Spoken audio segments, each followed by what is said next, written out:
Picture this. It's 50,000 years ago and the world is a frozen hellscape. Winter's not just a season, it's a personal vendetta. The wind howls like a pack of wolves who've just been told they're vegan now. Snow piles up outside your cave like nature's passive-aggressive way of saying, "Good luck, buddy." Inside, it's you, a bunch of hairy weirdos you call family, and a cave bear rug that's starting to look like it's plotting revenge. The cold isn't just biting, it's chewing, spitting, and coming back for seconds. Your toes, number your fingers, might as well be icicles, and your stomach's growling louder than the saber-toothed cat that keeps sniffing around your camp. Welcome to the life of a caveman, where every day is a survival audition, and the prize is not dying. Let's meet our hero, Ugg. Ugg's not winning any beauty contests. His beard looks like it's trying to escape his face, and his hygiene routine is basically hoping the rain washes off the mammoth blood.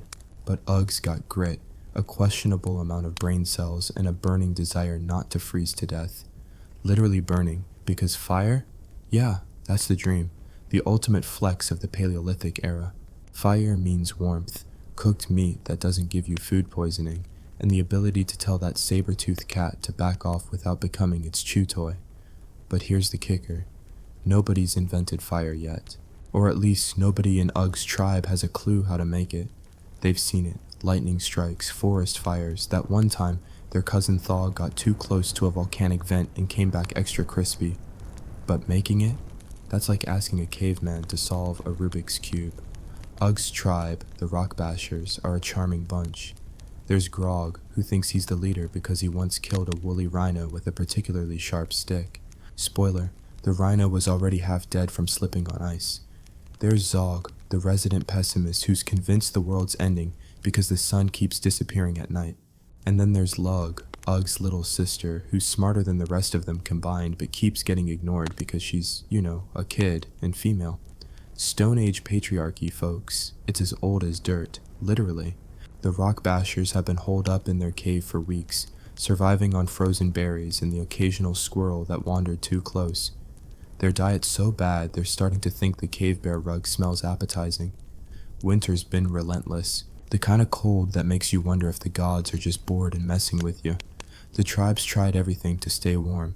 They've piled on every animal hide they own, mammoth, deer, some mystery pelt that might be from that time they accidentally hunted their neighbor's dog. They've huddled together so tightly they're practically a human burrito.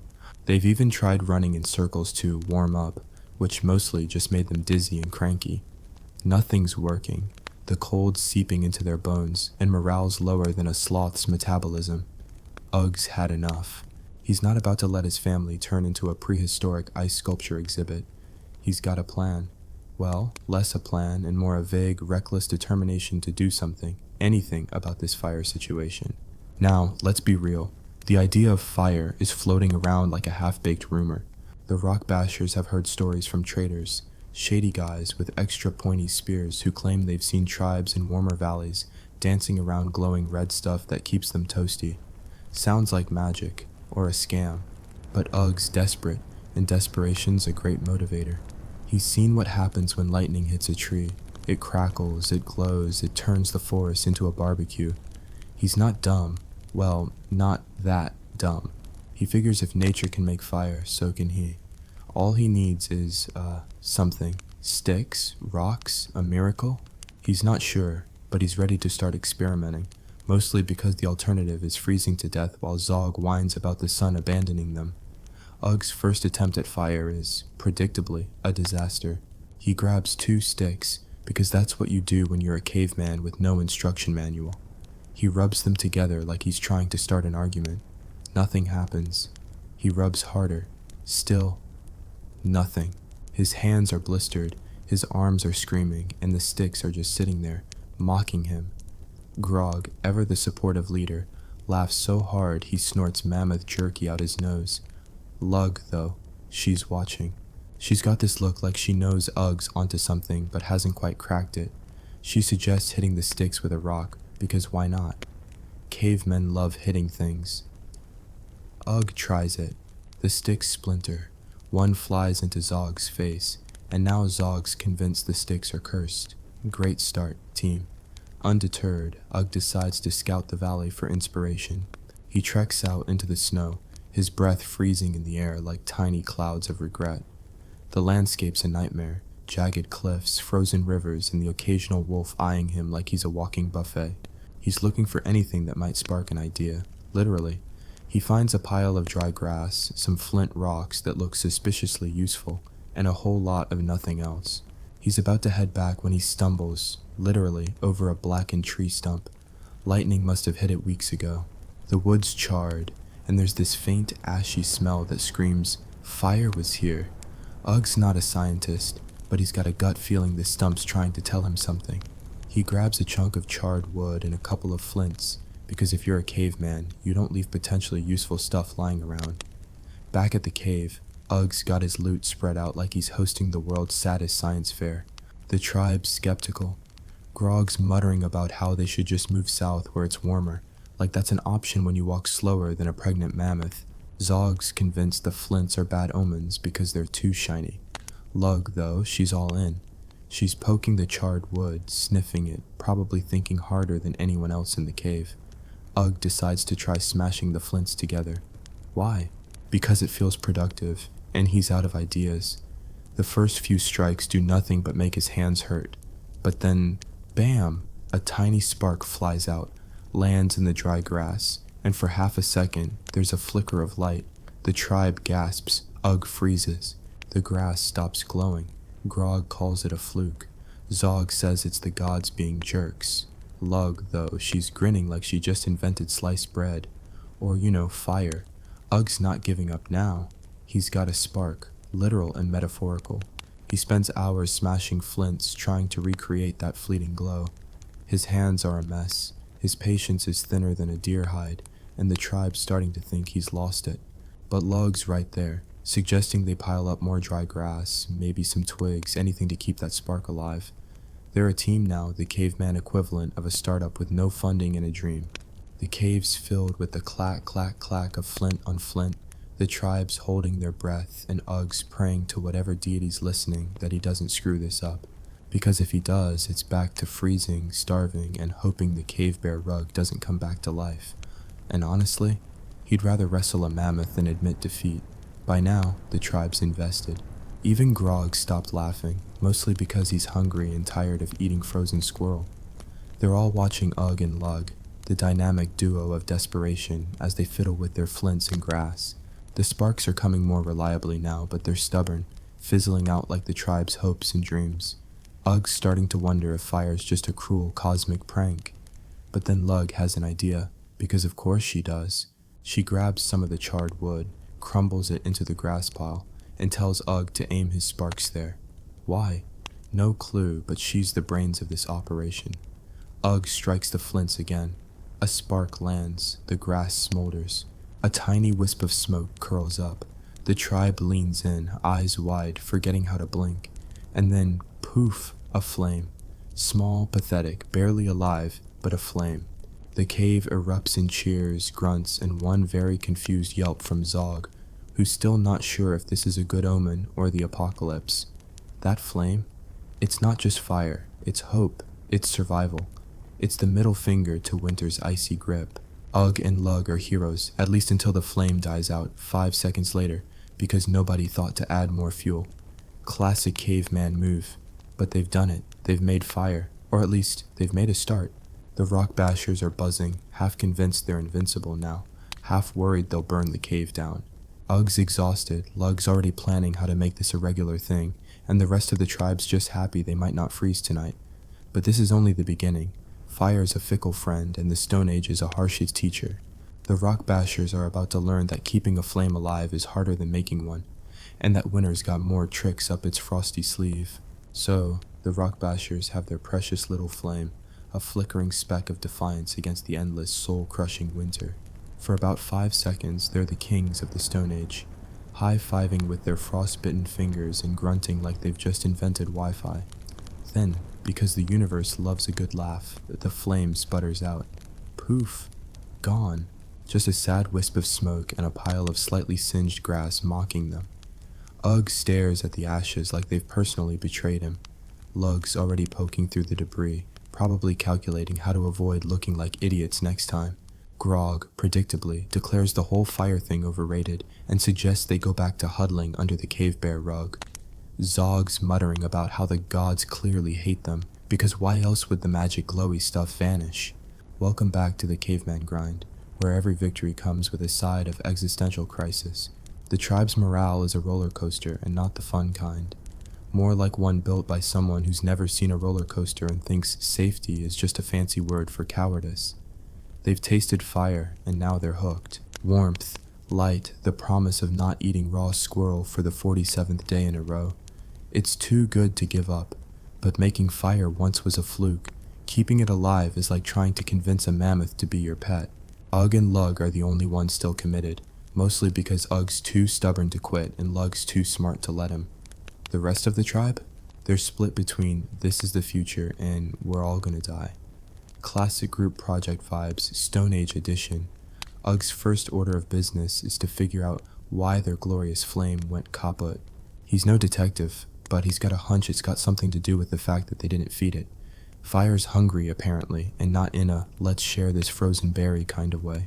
Lug's already one step ahead, piling up more dry grass, twigs, and some suspicious-looking bark that smells like it might have been part of a skunk's last stand. She's got this intense look, like she's reverse engineering the meaning of life. Ugg's just happy to have someone who doesn't think hitting rocks together is a personality trait. They try again, striking flints until their arms feel like they're auditioning for a mammoth tossing contest. Sparks fly, the grass catches, and boom, fire's back. The tribe cheers, then immediately panics because nobody knows what to do next. Here's the thing about fire. It's a diva. It doesn't just sit there looking pretty, it demands constant attention, fuel, and just the right amount of air, or it throws a tantrum and dies. The rock bashers learn this the hard way when their second fire starts eating through their grass pile, like it's at an all-you-can-eat buffet. They toss in more twigs, then some bigger sticks, and suddenly the cave's filled with smoke thicker than Grog's skull. Everyone's coughing, Zog screaming about cursed spirits, and the cave bear rug is looking suspiciously flammable. Lug, bless her, figures out they need to move the fire to the cave's entrance to let the smoke escape. Smart move, except now they're exposed to the wind, which is blowing like it's got a personal grudge. The fire flickers, threatens to die, and the tribe's back to square one, panicking. Ugg's not having it. He's invested too much sweat and dignity to let this fire crap out again. He starts barking orders. Well, grunting orders, because language is still a work in progress. He sends Grog and a couple of other knuckle-draggers to gather more wood, which sounds simple until you realize they're trudging through knee-deep snow in a forest full of things that want to eat them. Grog comes back with an armful of damp branches and a story about how he, heroically, scared off a wolf by tripping and screaming. Sure, Grog, sure. Meanwhile, Lug's experimenting with the fire, arranging rocks around it to keep the wind out. She's basically inventing the fireplace, but nobody's giving her credit because, Stone Age. Ugg's striking flints like his life depends on it, which it kind of does, and they manage to keep the fire going for a solid 10 minutes. Progress. But Winter's not done screwing with them. The wood Grog brought back? It's wetter than a fish's daydreams. The fire's choking on it, spitting out more smoke than heat. The tribe's huddled around this pathetic little flame, shivering and coughing, starting to wonder if freezing was the better option. Lug suggests drying the wood near the fire before tossing it in, which works about as well as you'd expect when your fire's already on life support. Ugg's getting frustrated, slamming flints together like they owe him money. The sparks are flying, but the fire's not cooperating. It's like trying to keep a toddler happy with a stick of celery. And then there's Zog, who's decided the fire's failure is a sign they've angered the great sky moose or some nonsense. He's chanting and waving his stick around, which isn't helping but at least keeps him out of the way. Lug, the unsung genius, has another idea. She's noticed the charred wood from their lightning-struck stump burns better than the wet stuff. She sends Ugg back out to find more of it, which means another trek through the frozen valley. Ugg's not thrilled. His feet are so cold he's pretty sure they're plotting to secede from his body. But he goes, because Lug's got that, do it or I'll make you regret it. Look. He trudges through the snow, dodging wolf tracks and slipping on ice patches that seem to exist just to humiliate him. He finds another charred stump, hacks off some chunks with his flint axe, and hauls them back to the cave. By the time he gets there, he's half frozen, his beard's got icicles, and he's seriously considering just moving in with the wolves.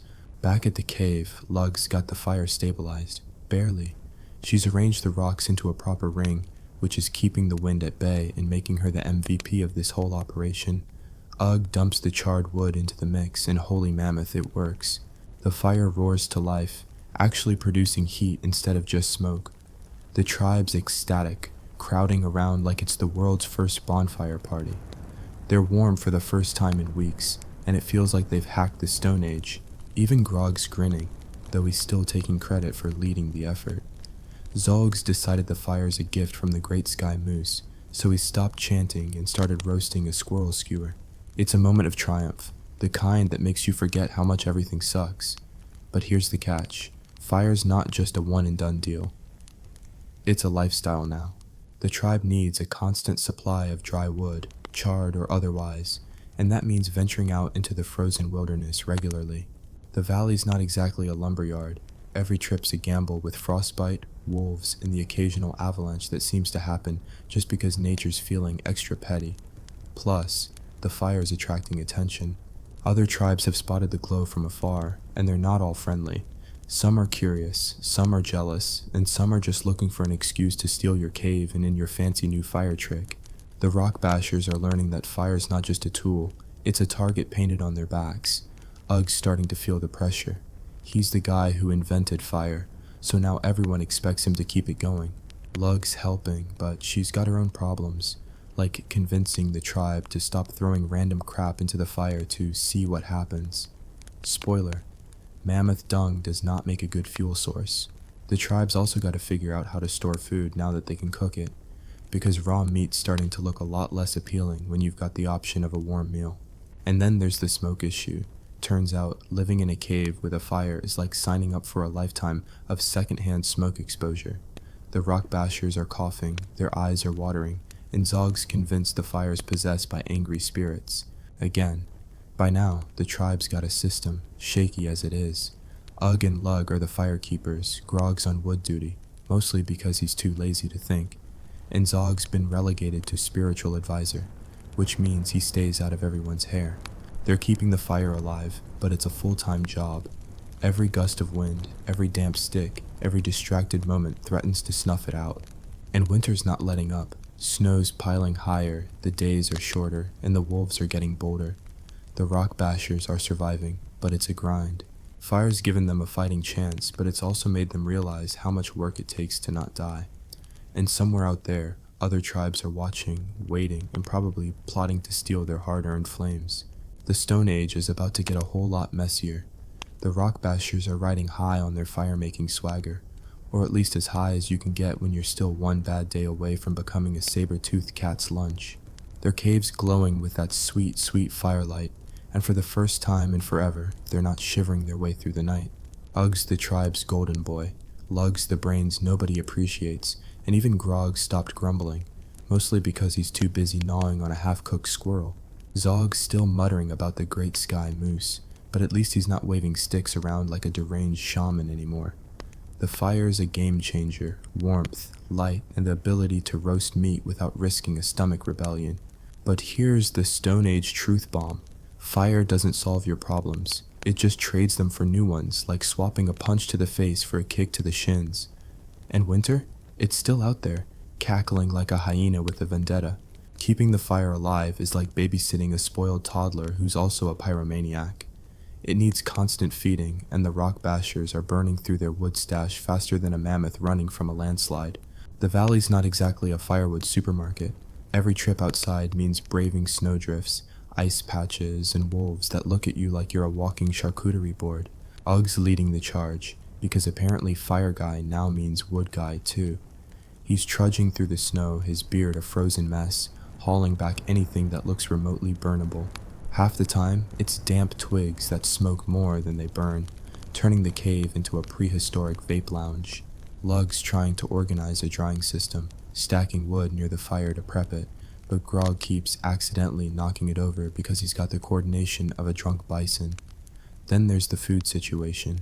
Fire means they can cook, which is great until you realize their menu's still limited to whatever they can scavenge or stab.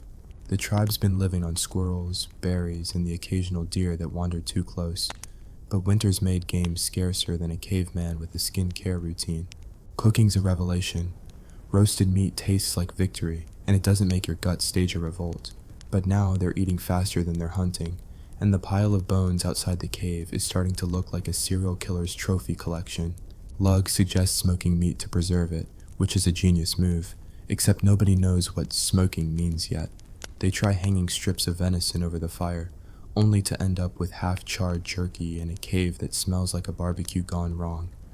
Zog, of course, thinks the smell's a sign the gods are pleased. Sure, Zog, sure. The fire's also turning the rock bashers into a target. Word spreading, probably because of those shady traders with their pointy spears, that the tribe's got the magic glowy stuff. Other clans are sniffing around, and not the friendly let's trade pelts kind. There's the Bone Crunchers, a rival tribe who've got a reputation for stealing anything not nailed down, and the Mud Stompers, who are less about stealing and more about smashing your face in for fun. The Rock Bashers' cave is prime real estate now. It's got fire, shelter, and a view of the valley that's only slightly ruined by the constant blizzards. Ugg's starting to notice shadows moving at night, too far to be wolves, but too close for comfort. The tribe's on edge, sleeping with one eye open and their spears closer than their self-esteem. To make matters worse, the fire's a health hazard. The cave's ventilation is about as good as a mammoth's armpit, so every time they stoke the flames, they're choking on smoke. Eyes watering, throats burning, and Zog's convinced it's the spirits of the burnt squirrels haunting them. Lug's working on a fix, moving the fire closer to the entrance, piling rocks higher to block the wind. But it's a balancing act. Too close to the entrance, and the wind snuffs it out. Too far inside, and they're all coughing like they've got the Stone Age plague. Ugg's starting to wonder if fire's worth the hassle. Sure, it's warm, but so is cuddling with Grog, and nobody's signing up for that nightmare. The tribe's also learning fire's got a dark side. One night, Grog gets cocky and tosses a pile of random leaves into the flames to see what happens. Spoiler, what happens is a fireball that singes his eyebrows off and nearly sets the cave bear rug ablaze. The tribe scrambles, stomping out embers and screaming like they've just invented chaos. Lug's furious, because now they've got to rebuild the fire from scratch, and their flint's starting to wear down from all the striking. Ugg's ready to strangle Grog, but he's too tired from hauling wood and dodging wolves. Instead, he just glares and goes back to striking sparks, because that's his life now. The guy who keeps the fire going, no matter how many times his idiot tribe tries to sabotage it. Outside, the valley's getting meaner. The snow's piling higher, the wind's cutting sharper, and the wolves are circling closer, drawn by the firelight like moths with fangs. The rock bashers are starting to feel like they're in a siege, except their enemies are nature, hunger, and their own questionable decision-making. Ugg and Lug decide it's time to get proactive. They start training the tribe to defend the cave, sharpening spears, practicing grunts that sound intimidating, and teaching Zog to stop screaming every time he sees a shadow. It's not exactly an elite fighting force, but it's better than nothing. Lug's also experimenting with fire as a weapon, because if they can make it, maybe they can wield it. She's got Ugg tossing burning sticks into the snow to see how long they stay lit. The answer? Not long, but it's enough to scare off a curious fox, which feels like a win. The real test comes when the Bone Crunchers show up. It's a moonless night, the kind where you can't tell if the darkness is hiding a wolf or just your own paranoia. The rock bashers are gathered around their fire, trying to ignore the cold seeping through the cave walls when they hear it, footsteps crunching in the snow. Not the soft patter of a deer, but the deliberate cocky stride of humans who know their trouble. Ugg grabs his spear. Lug stokes the fire to make it look bigger, and Grog. Well, Grog trips over a rock and swears he meant to do that. The Bone Crunchers step into the firelight, all sneers and sharpened flints, demanding the rock bashers share their fire. Translation: hand it over or get your skulls caved in. Ugg's not about to let his hard-earned flames go to a bunch of knuckle-draggers with worse hygiene than him. He steps forward, spear in hand, trying to look like he's not internally screaming. Lug's right behind him, holding a burning branch like she's ready to set the world on fire. The Bone Crunchers laugh, until Lug chucks the branch at their feet and the snow sizzles. It's not much, but it's enough to make them hesitate. Fire's still new, still scary, and the bone crunchers aren't sure if it's worth the risk. Grog, finally useful, roars like a bear, or maybe he's just choking on smoke again. And the rest of the tribe joins in, waving spears and looking as unhinged as possible. The bone crunchers back off, muttering about crazy fire people, and disappear into the night. The rock bashers win, for now. The victory's sweet, but it's a wake-up call. Fire's not just a tool, it's power. It's the difference between freezing and fighting, between being prey and being a threat. But power comes with a price. The tribe's burning through resources, their caves a smoky mess, and every rival clan in the valleys got their eyes on the glow. Ugg and Lug know they can't rest. Fire's a hungry beast, and winter's a relentless enemy. They've got to keep innovating, keep fighting, keep surviving. Because in the Stone Age, standing still means getting buried under the snow. And the rock bashers? They're not ready to be fossils just yet. The rock bashers are clinging to their fire like it's the last shred of hope in a world that's basically a frozen middle finger. Their cave's a smoky, chaotic mess, but it's warm, and that's enough to keep them from completely losing it. Ugg's the exhausted poster boy for caveman grit. Lug's the genius nobody listens to until it's almost too late, and Grog's still Grog, tripping over his own ego and claiming he invented fire every chance he gets. Zog's dialed back the great sky moose nonsense, mostly because he's too busy enjoying the roasted squirrel buffet. The tribe survived wolves, rival clans, and their own stupidity, but winter's not done with them. It's like the season's got a personal grudge, piling on blizzards and sub-zero nights just to see how much the rock bashers can take. Spoiler, they're at their limit, and the fire's the only thing keeping them from becoming a prehistoric tragedy. The fire's a lifeline, but it's also a full-time job that nobody signed up for. Keeping it fed means constant wood runs, and the valley's starting to look like a picked-over buffet. Every trip outside is a gamble, snow up to your knees, wind that cuts like a flint blade, and the ever-present risk of running into something with more teeth than manners. Ugg's leading the charge, because apparently Fire Guy now means guy who does everything. His hands are calloused, his beard's a frozen rat's nest, and he's starting to think frostbite might be his new personality trait. Lug's trying to streamline things, organizing wood piles by dry enough to burn and might as well be ice. She's also experimenting with different fuels, bark, pine cones, even some weird fungus that smells like regret but burns surprisingly well. The tribe's impressed, but they're too busy coughing from the smoke to say it. The smoke's a problem that won't quit. The cave's ventilation is a cruel joke, and every time they stoke the fire, it's like signing up for a lungful of misery.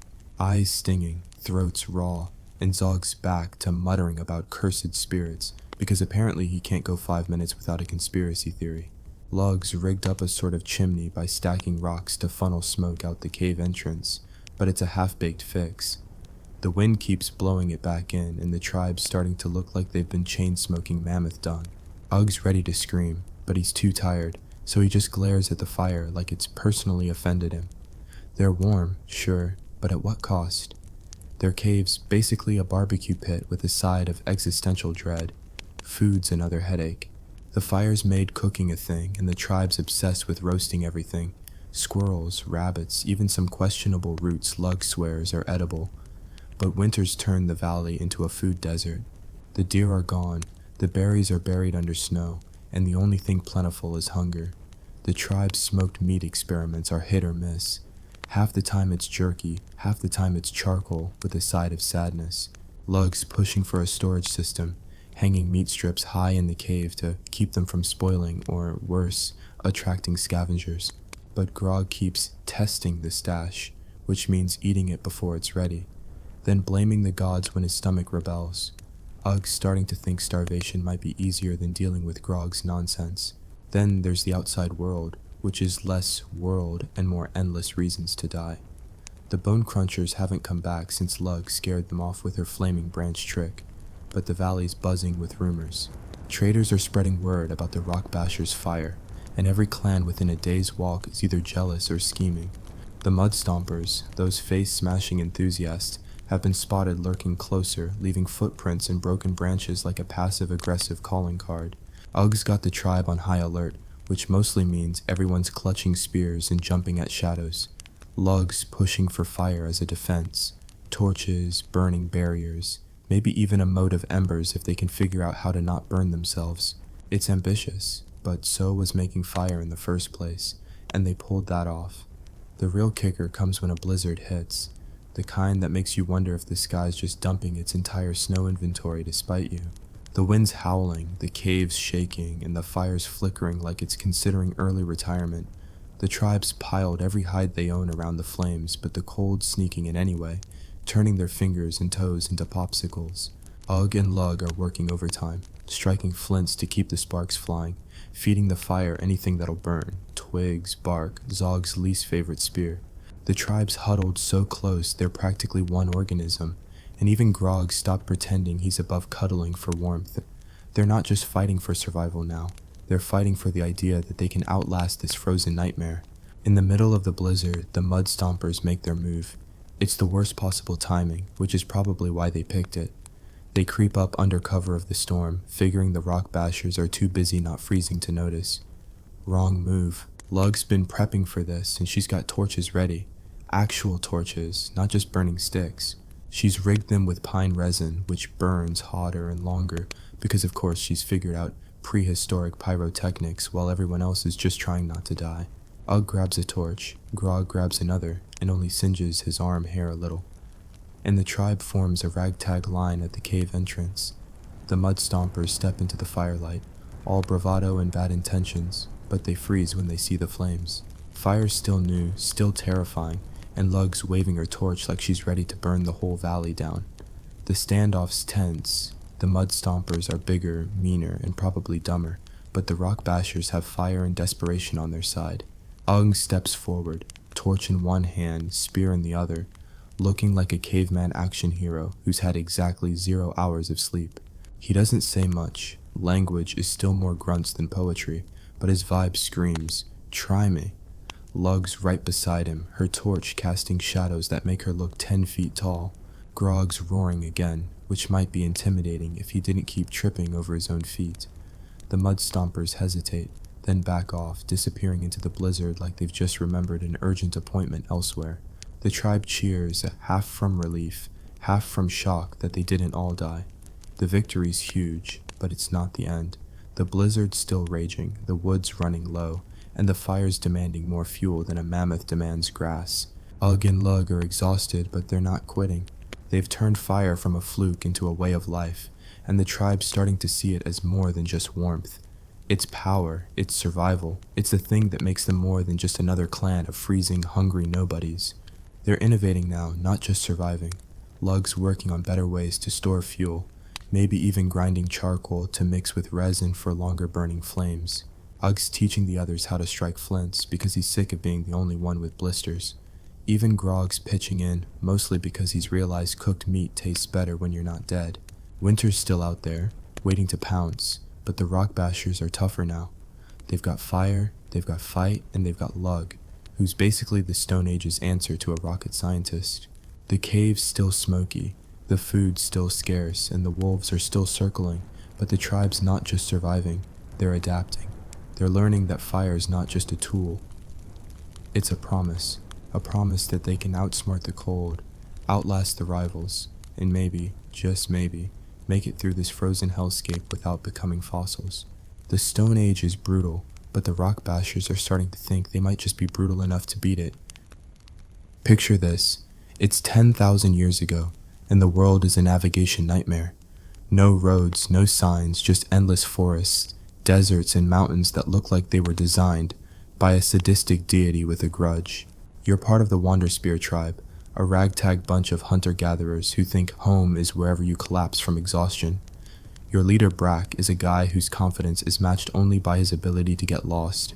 Your best friend, Vren, is the tribe's self-proclaimed direction expert, which means she once found the river by accident and now everyone thinks she's a genius.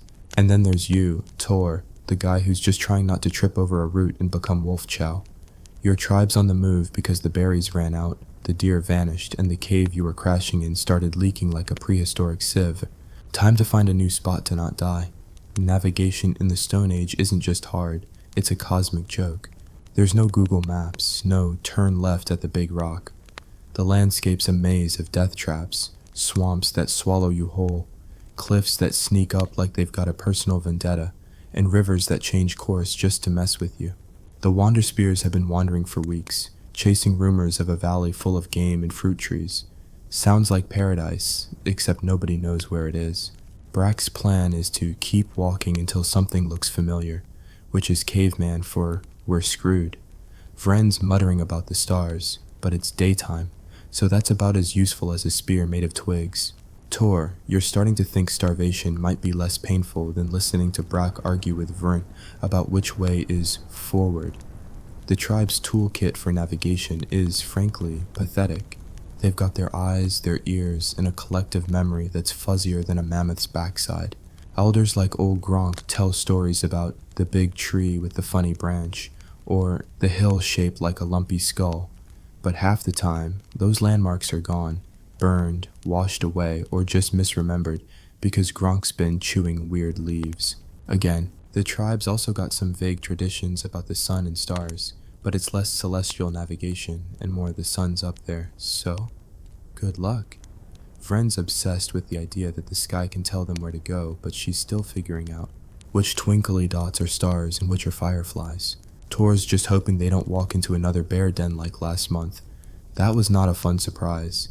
The Wanderspear's first attempt at navigation is predictably disastrous. Brack decides they should follow a river because water leads to food.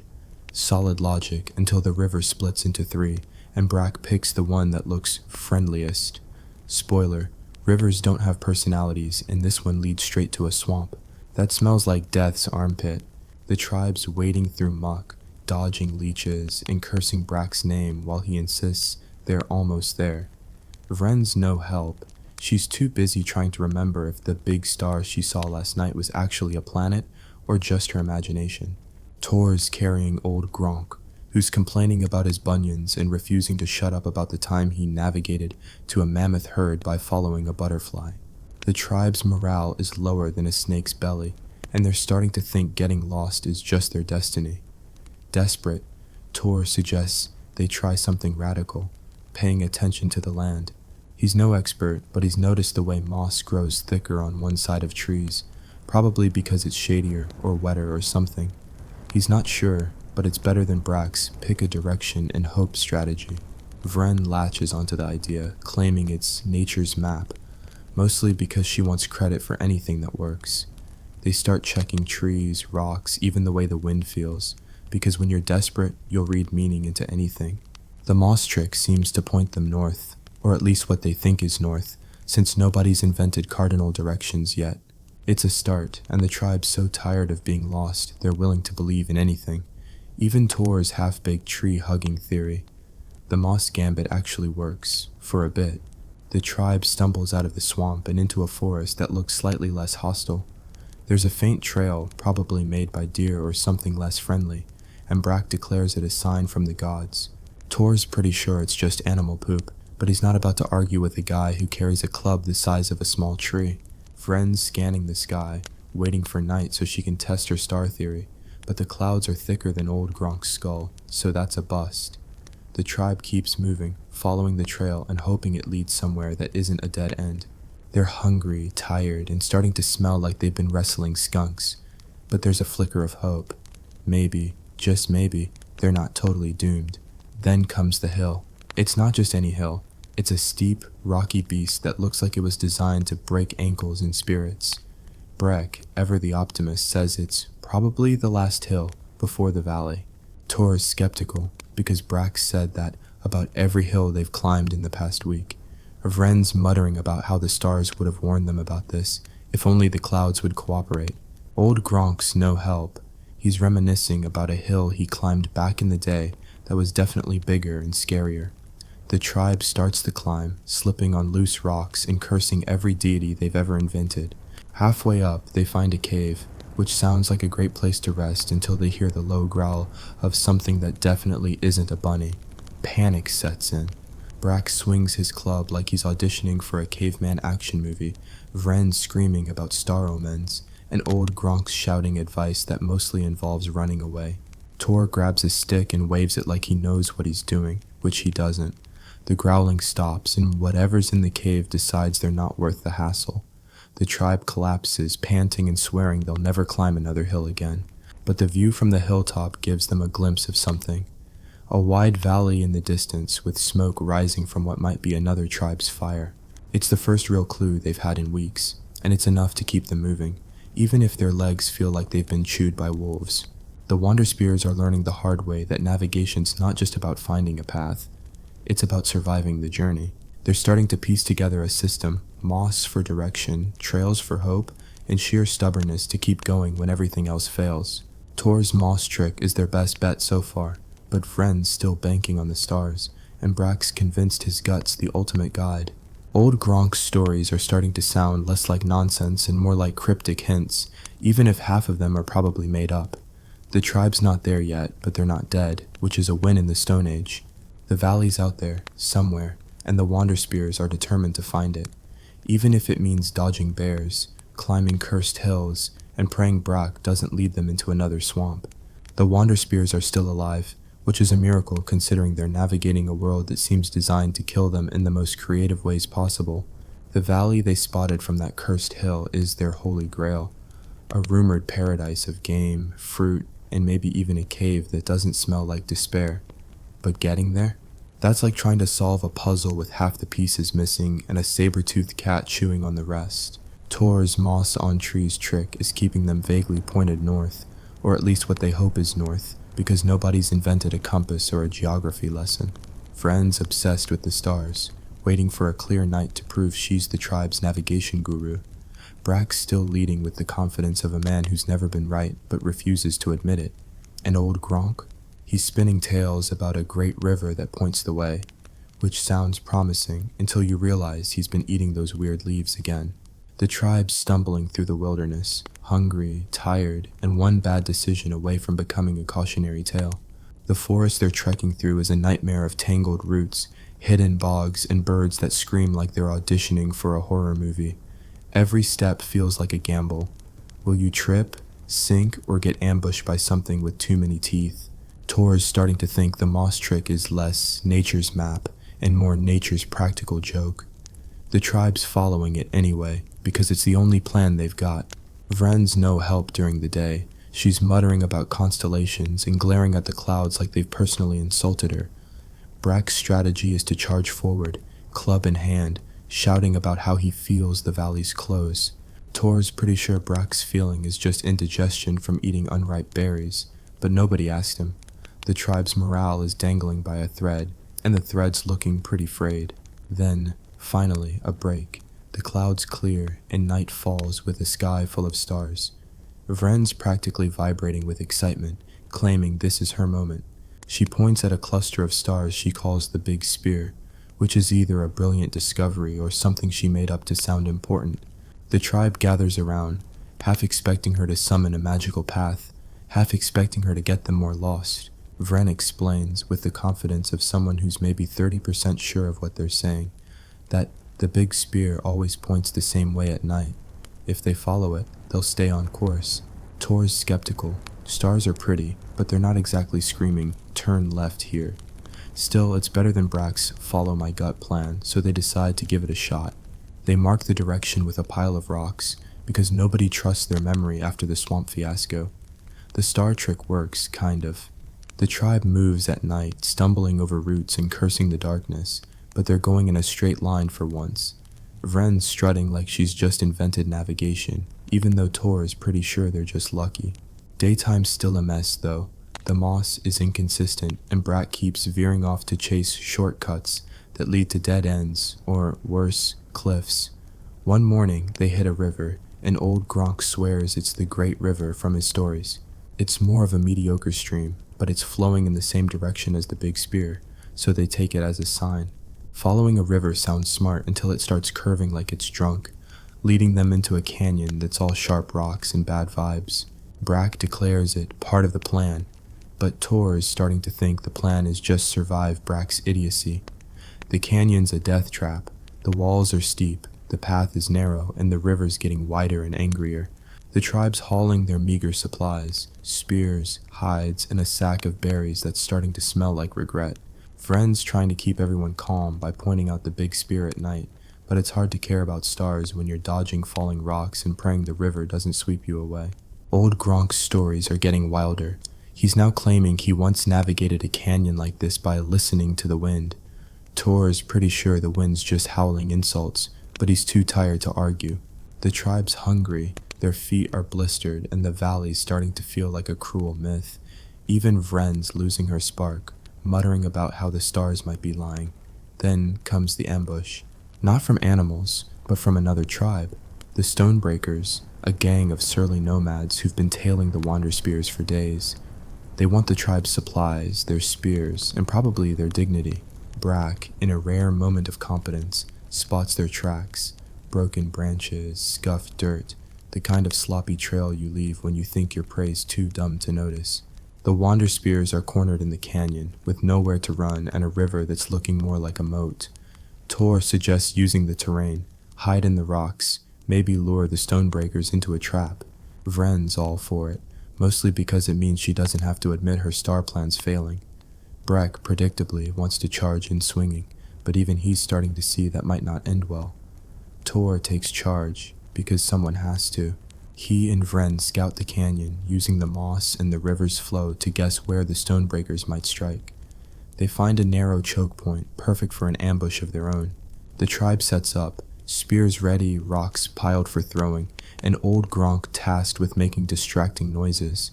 He's weirdly good at it. When the Stonebreakers come, they're cocky, thinking the Wander Spears are easy pickings. Big mistake. Tor and Brack chuck rocks from above. Vren leads a fake retreat to lure them in, and old Gronk's howling like a possessed wolf. The Stonebreakers panic, trip over each other, and bolt, leaving behind a few spears in their pride. The Wander Spears cheer, but it's a tired cheer. They're still lost, still hungry, and still stuck in this stupid canyon. The victory buys them time, but not answers. The river's leading nowhere fast, and the big spear is starting to feel like a cosmic prank. Tor's moss trick is faltering. Turns out, not every tree plays by the same rules. Vren's clinging to her stars, but the canyon's walls block half the sky, so she's navigating by guesswork. Breaks back to his keep walking strategy, which is less a strategy and more a cry for help. Old Gronk's stories are their only other lead, and they're a mix of wisdom and delirium. He talks about following the birds to find water and food, which sounds like nonsense until they notice a flock of birds heading the same way as the river. Desperate, they follow, because at this point, they'll take advice from a pigeon. The birds lead them out of the canyon and into a plain, where the river finally widens into something that might actually be old Gronk's great river. There's grass, a few trees, and, miracle of miracles, signs of game. Deer tracks, rabbit burrows, maybe even a boar or two. The tribe's not in the valley yet, but they're closer than they've been in weeks. Tor is starting to think they might survive this, as long as Brack doesn't lead them into another swamp.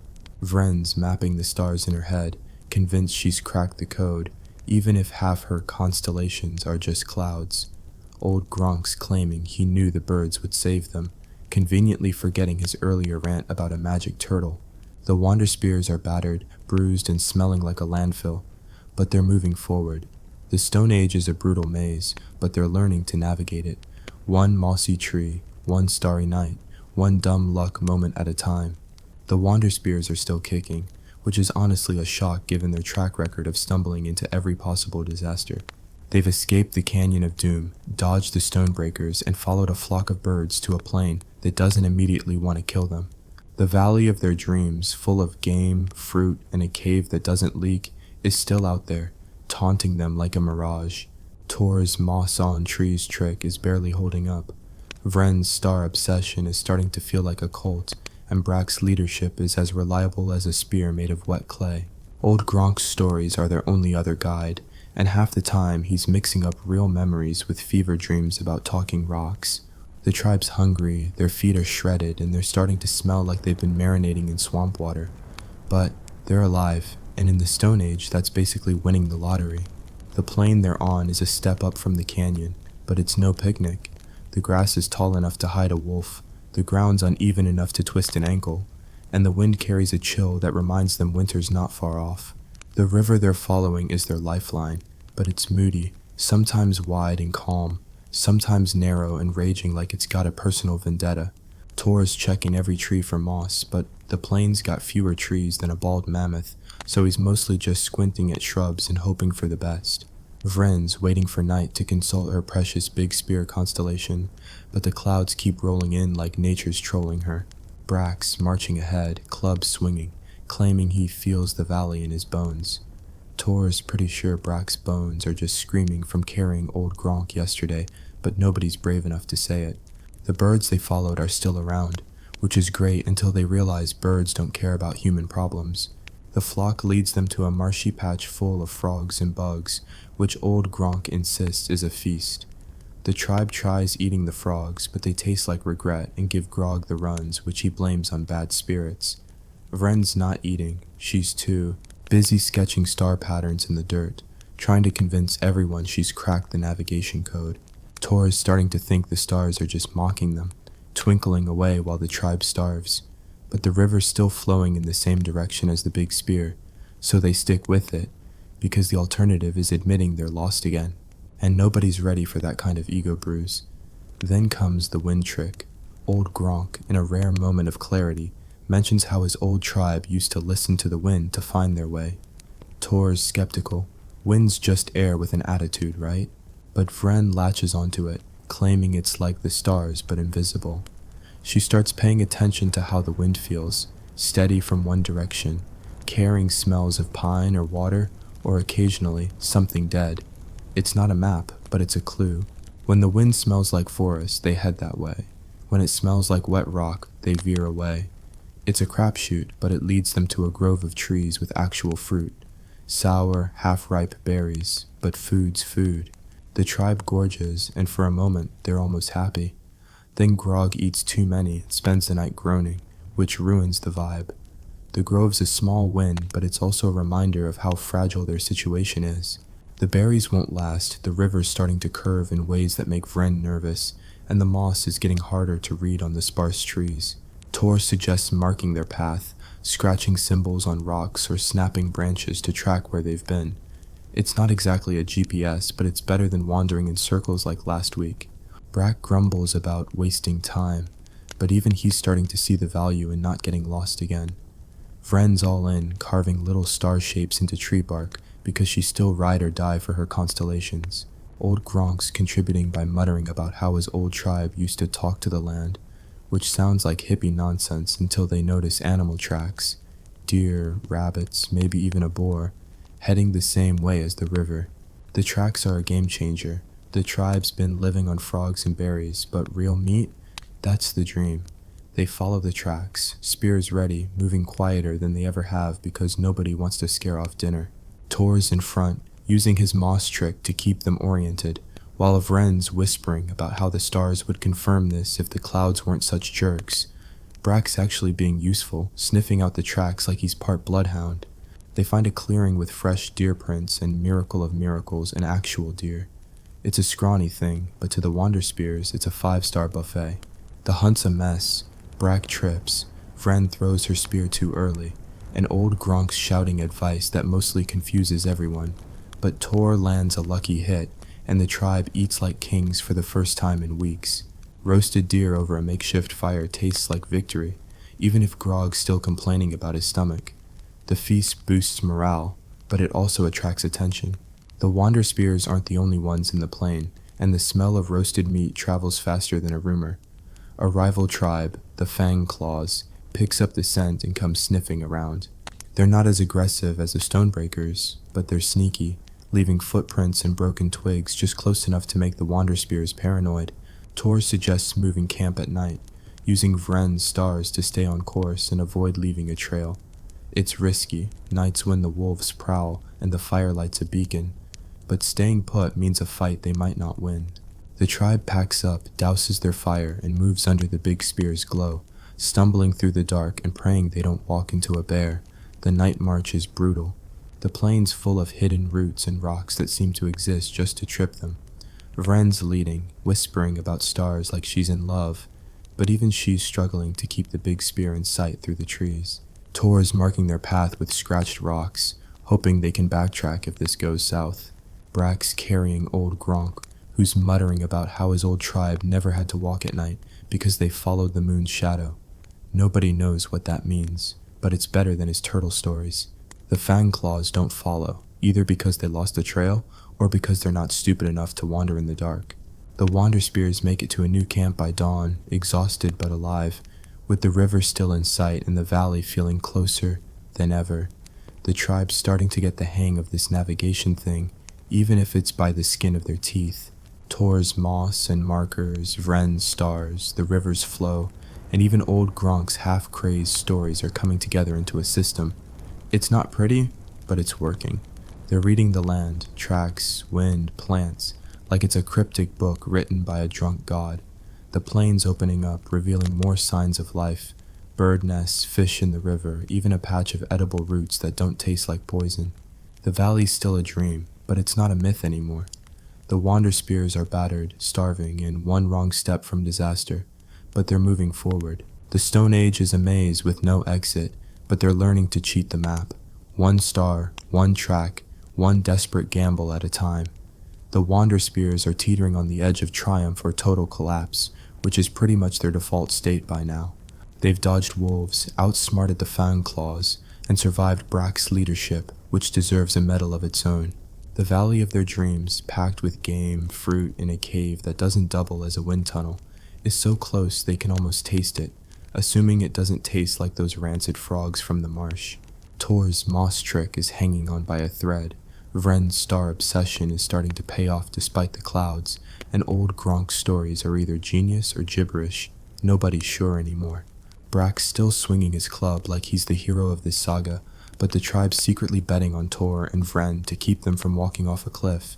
They're exhausted, their spears are dull, and they smell like a mix of sweat, smoke, and desperation.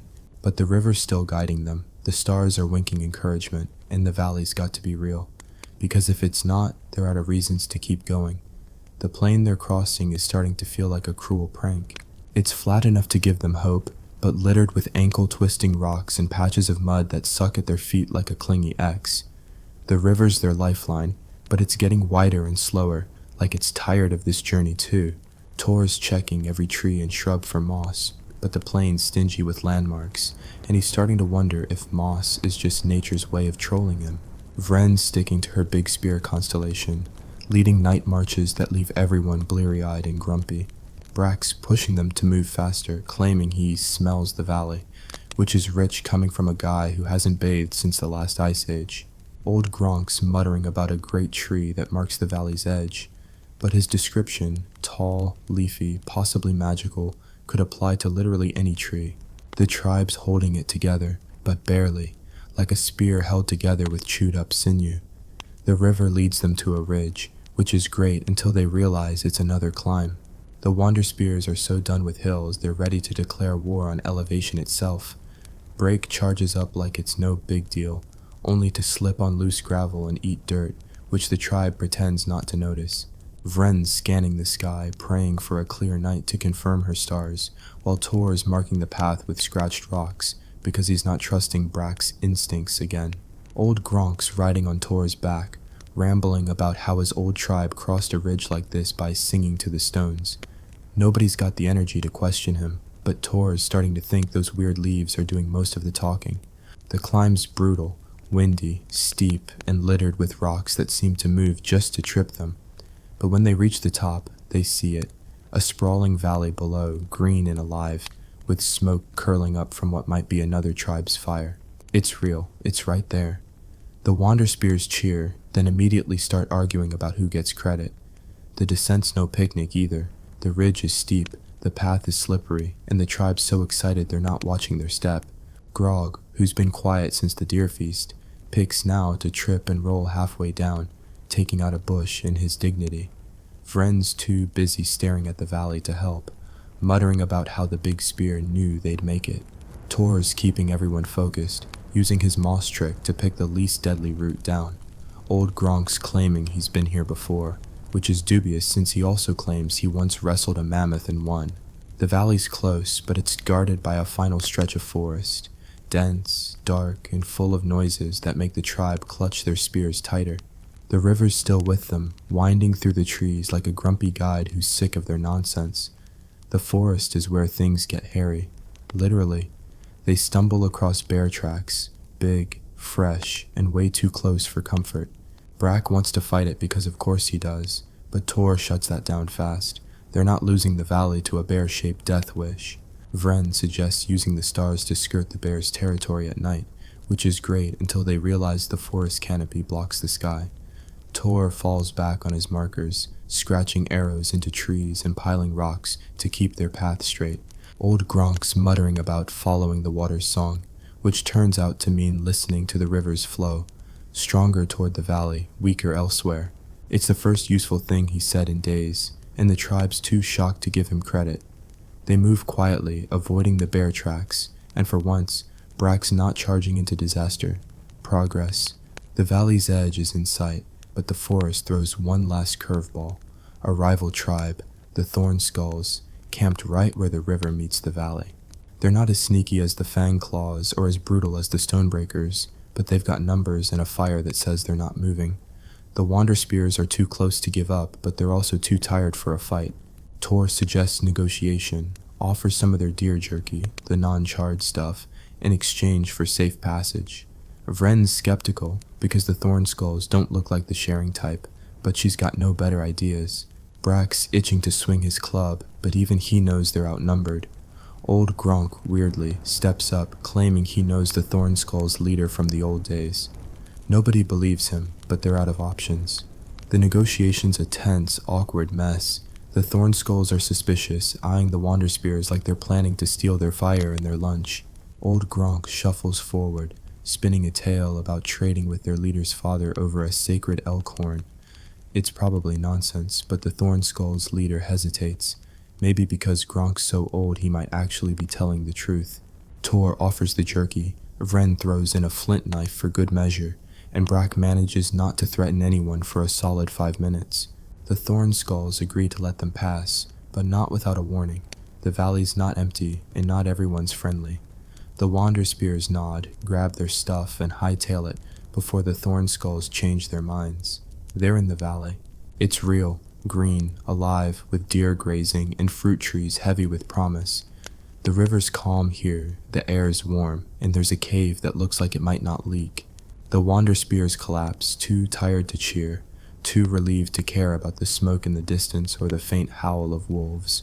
Tor's moss, Vren's stars, old Gronk's stories, even Brack's stubbornness, they all got them here. Navigation in the Stone Age was never about maps or compasses. It was about reading the world's cryptic hints and refusing to die. The tribe's not safe yet. There's game to hunt, rivals to watch, and a cave to claim, but they've made it. They've navigated a world that wanted them lost, and they've done it with nothing but grit, luck, and a few twinkling stars.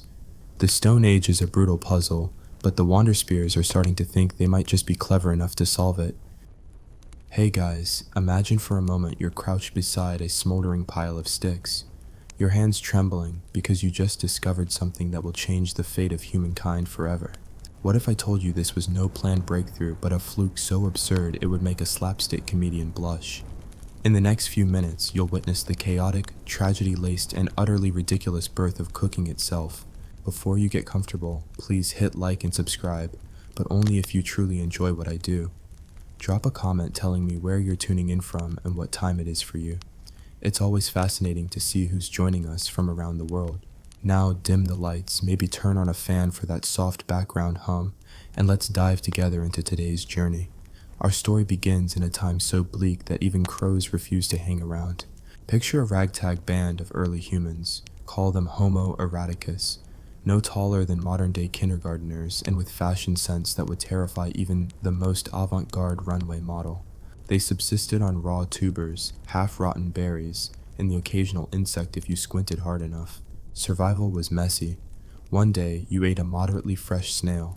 The next, you woke up wondering if that gust of wind would finally blow you into an untimely compost heap. Their biggest daily dilemma? Whether that hairy lizard on the riverbank was edible or just really, really weird. Enter accident number 1, lightning strike. On an otherwise miserable afternoon, dark clouds rolled in. Thunder roared like an angry mammoth, and fate decided to spice things up. A bolt of lightning cleaved an ancient tree, igniting a fire that crackled with villainous glee. Our hapless ancestors froze in terror, half of them convinced the heavens were literally falling, the other half desperately wishing it would. One daring soul, let's call him Grug, stared at the dancing flames and thought, well, that looks toasty. He inched closer, curious but still convinced that any second the sky would open up and swallow him whole. Against all evolutionary sense, Grug poked the fire with a stick. The wood caught flame, and suddenly he had a tool for poking, versus just poking at other humans in tribal squabbles. He lifted the charred end to his face, squinted at it, and almost without noticing, the tip crumbled into glowing embers. Emboldened, he waved it around like a sorcerer casting spells. His bandmates shrieked, assuming he'd gone mad or discovered the secret of eternal life. Instead, Grug had pretty much mastered the art of burning things. Now, fires are great for scaring off saber-toothed tigers, but lousy for preserving limp roots. However, as nightfall approached, one weary wanderer accidentally dropped a raw mammoth tendon too close to the flames. The rest of the tribe gasped, assuming it was some demonic offering to the fire god. As the tendon sizzled, an otherworldly aroma wafted through the clearing, foul yet tantalizing. Someone dared to taste the charred edge. Their eyebrows shot up, eyes widened, and suddenly every member of the tribe circled around the flames, each brandishing an unappetizing piece of crunchy tendon like a prized artifact. Chaos ensued. People fought over the crispiest bits. Elbows flew. Insults were hurled. Your eyebrows look like burnt roots. And for a moment, the quest for survival felt strangely like a mealtime scrum at a discount buffet. That night, the tribe slept with full bellies and strange dreams of smoky fantasy feasts, a rarity in that era of perpetual rumbling stomachs. The next morning, bleary-eyed but refusing to admit they'd enjoyed something other than raw mushrooms, they reconvened. One bold soul, Mama Grug, brandished a fresh fish and proposed, why not cook more things? Cue legendary eye rolls. Cook? They jeered. We eat it raw or not at all. But hunger is a persuasive diplomat. The trapper who'd caught that fish sighed and granted her the fire-poking stick. In a moment of reckless genius, she skewered the fish and suspended it over the flames. A few tense minutes later, the fish skin curled, juices dripped, and Mama Grug dared a bite. Instantly, her eyelids fluttered, heat rose in her cheeks, and she let out the most unrefined grunt of pure, unbridled joy. The tribe watched, jaws agape. It was like witnessing someone try avocado for the first time centuries before avocado existed. Word spread like wildfire, no pun intended, and soon every member of Homo eradicus was roasting, toasting, and charring whatever they could catch or dig up.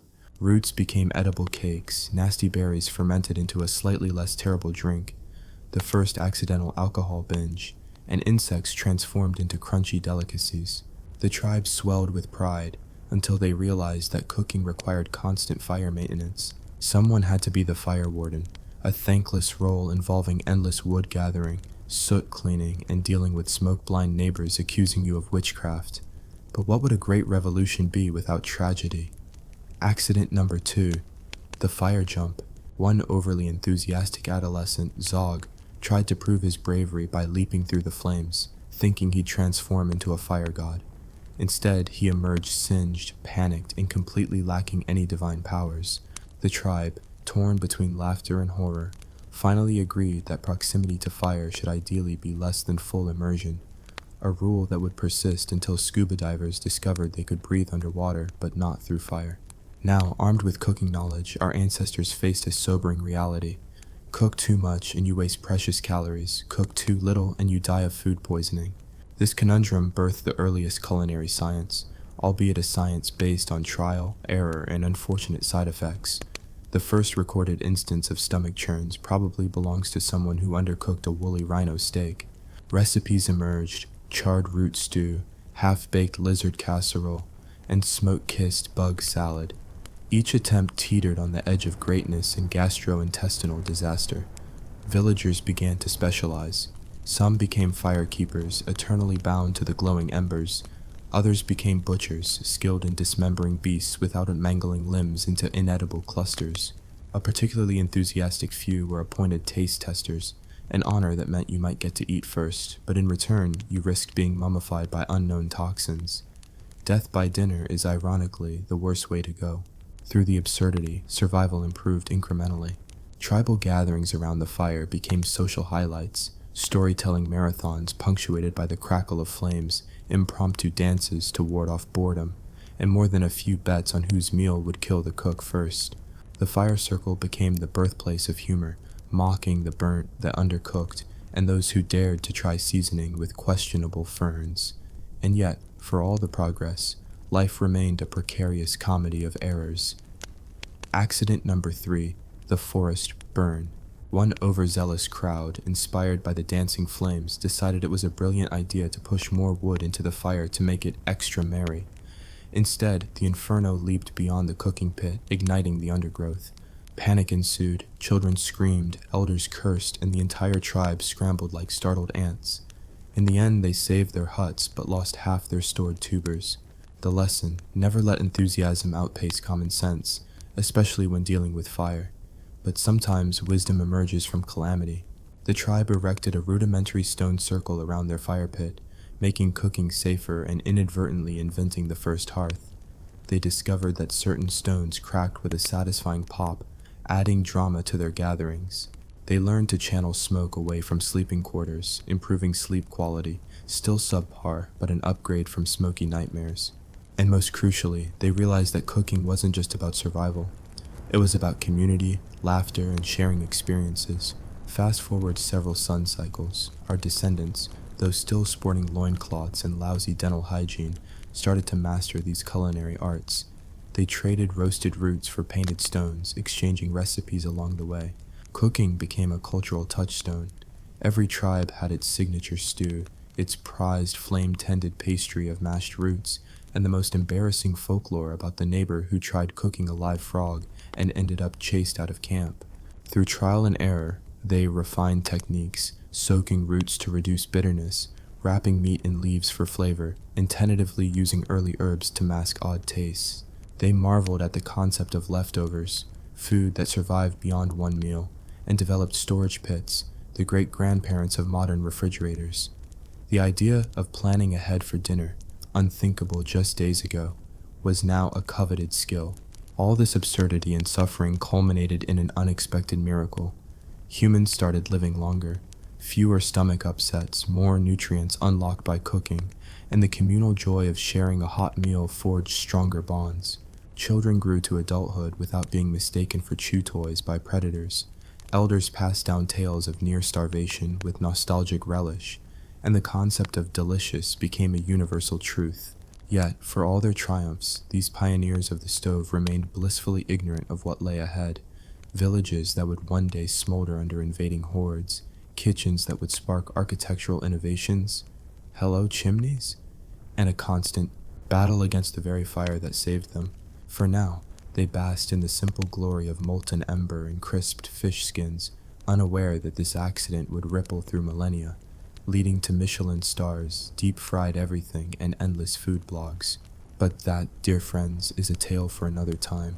For now, our tribe sits around the flickering glow, laughing at burnt offerings, arguing over the best firewood, and celebrating the most glorious accident in human history, the discovery of cooking. And though it began as a painful, absurd nightmare, it transformed our ancestors from scavenging root munchers into culinary architects, pioneers of flavor, bakers of dreams, and masters of survival. And so our intrepid Homo eradicus, armed with smoldering sticks and unhinged optimism, pressed onward into the culinary unknown. With fire under their thumbs, quite literally, since no one had invented gloves yet, they began experimenting beyond roasted fish and charred roots. Enter the era of boiling, or at least the prehistoric equivalent of trying to heat water without melting your pottery.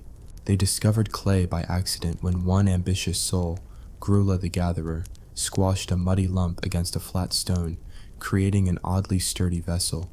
Someone dared to fill it with water and leave it near smoldering embers. Hours later, they returned to find a lukewarm puddle and a shard of pride. Still, it was a start, and the first step towards soups that didn't require chewing each ingredient for 10 minutes straight. But boiling water presented its own horror show. Unglazed clay pots cracked under heat, sending shards into stews. Grula herself suffered a particularly memorable boil-over that left her with a face full of scalding carrot mush and a lifelong disdain for liquid experiments. Meanwhile, the tribe wrestled with the concept of diluted nutrition. Why dilute precious root goodness with water? They asked, spatulas of half-banished broth in hand. Eventually, cost-benefit analysis suggested that soups could feed more tummies per root, and thus, community-level starvation risk plummeted by a marginal percentage. Still, the path to edible liquids was littered with casualties. Accident number 4, the cauldron collapse. One overzealous apprentice potter built a pot so tall it leaned like a drunk mammoth. When filled, it cracked spectacularly under its own weight, bathing onlookers in a scalding bisque that left them simultaneously grateful for the flavor and furious at the planet's apparent malice. They mourned their loss of neatly boiled stew, but at least laughter bubbled up between groans of pain, a vital step in human resilience. Parallel to cookware nightmares, the tribe's understanding of seasoning evolved, or devolved depending on who you asked. Early spice hunts involved desperate raids on unknown plants, resulting in some of history's weirdest condiments. In one legendary disaster, Zora the Forager mistook poisonous nightshade berries for peppercorns. Her zesty stew cleared noses, but also induced a collective bout of dizziness so profound that half the tribe couldn't remember where they left their clubs. That dish earned a permanent place in culinary cautionary tales. Don't season with mysterious night berries unless you want a free spin class in your brain. Undeterred, a few culinary visionaries embraced controlled experimentation. They learned which roots masked bitterness when grated finely, which leaves acted like pepper, and which bits of ash could transform bland meals into something almost flavorful. This was the dawn of the prehistoric pantry. Pouches of dried herbs dangled from waistbands, traded like gemstones. Traders zigzagged between camps, hawking dried creekweed under the promise of fiery aftertaste guaranteed to sting your tongue. All in all, Homo eradicus began to sound less like a grimy scavenger species and more like a gastronomic nation on the rise, albeit one still prone to tossing entire meals into the fire for reasons no one could quite recall. Then came the next seismic shift, communal feasting. Once people realized that gathering around the hearth to share a massive pot of dubious broth could strengthen social bonds and distract from the creeping fear of saber-toothed shadows, they institutionalized the feast day. It was equal parts celebration and hazing trial. One unlucky rookie had to serve as the first taster, an honored position that often resulted in dramatic stomach spasms. Another had to stand guard against wolves, which only added to the chaos. Imagine drooling canines circling your dinner, all while you're frantically testing meat doneness with a stick. Every feast day produced at least one epic mishap. On the Great Boar Banquet, the trapper Borga accidentally dropped a live boar into the cooking pit, resulting in a spectacle of squeals, flying meat chunks, and a chase that circled the entire encampment. No one ate boar that year, but communal trauma has a way of bonding tribes, especially when they share the dubious honor of outrunning a very angry animal wearing half-cooked bark. Between feasts, they tinkered with food preservation. Smoking meat on the fringe of embers produced jerky that lasted longer than an afternoon. Salt? A mystery for centuries until it was discovered that licking certain rocks transformed bland bites into something dangerously addictive. Salt guilds formed, complete with clandestine night raids to steal salt slabs from neighboring clans. Wars over seasoning led to alliances forged in brine, illustrating that humans will, through pain, absurdity, and molten fat, go to great lengths for a pinch of flavor. Of course, every innovation invited a counter-innovation. Women of the tribe, who suffered chronic smoke blindness from tending fires, developed rudimentary air ducts, stone-lined trenches that funneled smoke away. Their husbands eagerly took credit for ventilation, but the women quietly smirked whenever they used their smoky eye makeup as silent revenge. From these stone vents emerged the hearth's distant descendant, the kitchen chimney. Meanwhile, the concept of dessert emerged from a horrifying accident involving honeycombs.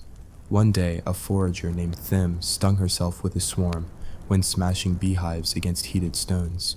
Terrified, she threw the stick into the fire, only to discover that the honey caramelized into hardened candy. She chomped it down, forgetting midway that it was molten hot. leading to a face smeared in sticky sweetness and second-degree burns that doubled as a conversation starter for weeks. Better than root mush, she declared through scalded lips, and the tribe unanimously agreed. Candy was born from misfortune, a fitting origin for a food that torments us centuries later. As food culture blossomed, so did storytelling. The fire circle transformed into an open-air theater. Elders recounted the legend of the first flame, complete with dramatic reenactments of tendons sizzled to perfection. Jesters performed skits mocking tragicomic kitchen accidents, the one where someone tried to roast a live eel and ended up wrestling a flopping fish for hours, or the time a drunk cousin fermented fruit pulp into a brew so potent that everyone fell, asleep mid-feast, leaving the jester to eat the entire ceremonial cake alone. But amid the farce, real progress lurked. Nutritional awareness began to seep through savage ignorance. They learned that cooked tubers unlocked more starch, roasted meat prevented parasites, and boiled broths extracted vital minerals. Life expectancy crept upward, albeit still short enough that no one lived long enough to truly regret early cholesterol levels. Tribes that mastered cooking thrived. Those that didn't remained scattered groups gnawed by hunger and scorned by history. Inevitably, trade routes sprouted. Groups traversed rocky ridges and forded swollen rivers, carrying precious spice pouches, clay pots, and smoking racks in woven baskets. Along the way, they exchanged recipes like ancient food bloggers, albeit without Wi-Fi or preheat buttons. A wanderer from the east introduced a spicy root that mimicked the aftertaste of burning eyebrows, an acquired taste that somehow stuck. Another clan unveiled fermented fish sauce, a pungent concoction they spooned liberally over boiled grubs. Opinions varied. Some found it transformative, others found it transformative in terms of hallucinations induced by its rancid potency. Through these exchanges, cooking transcended mere survival. It became identity.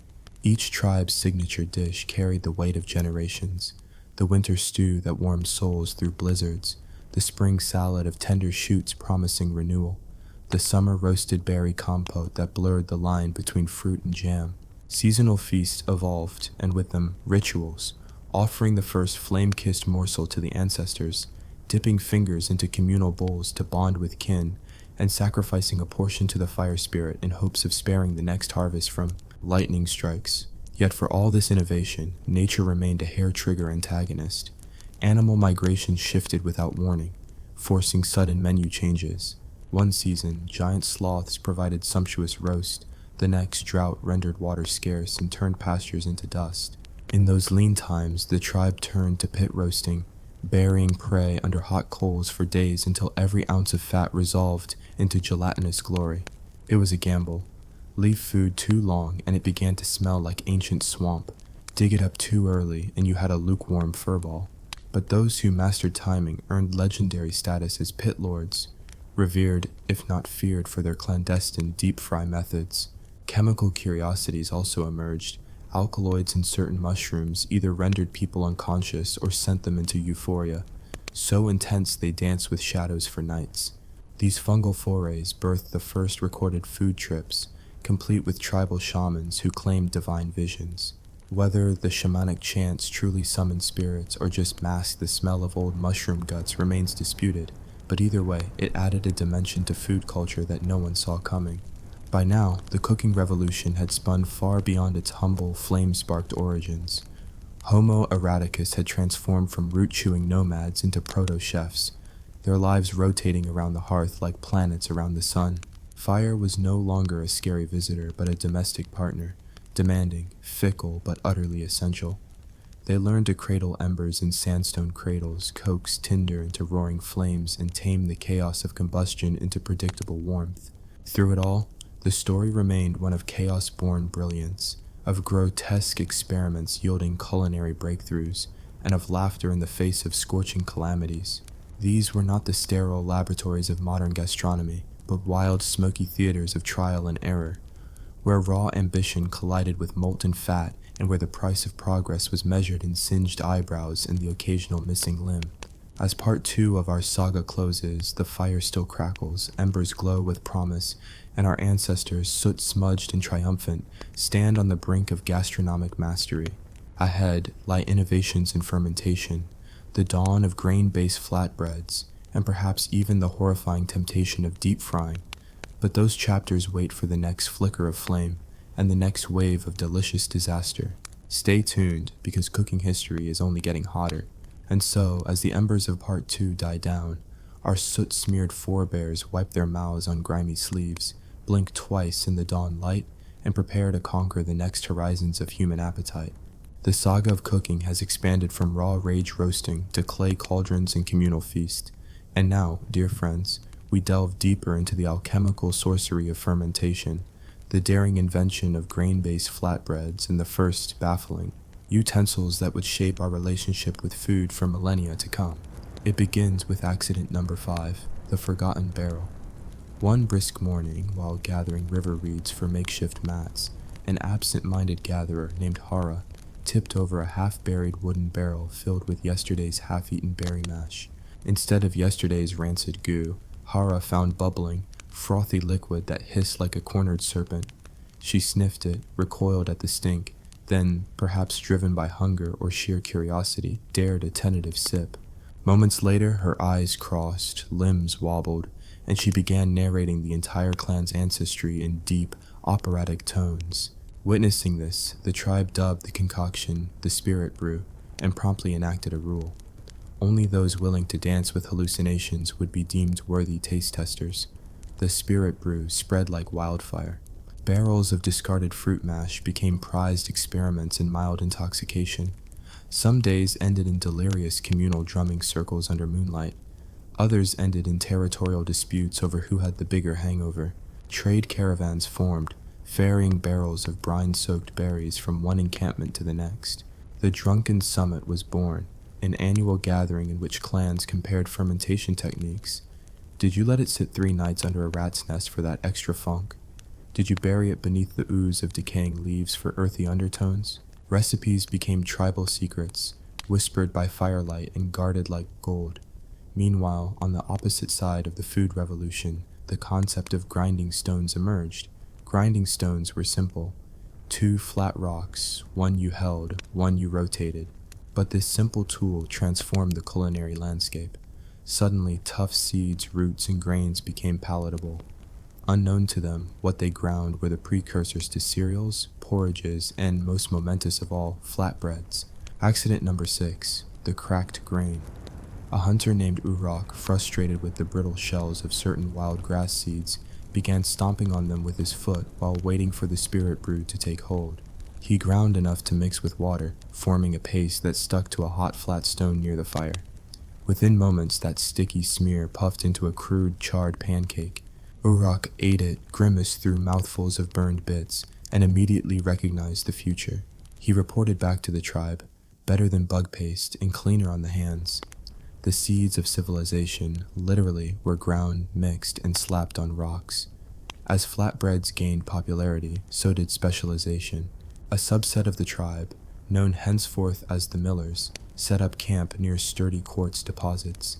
They carved grinding hollows in rocks, trained apprentices in the ancient art of stone polishing, and traded ground flour for smoked meats.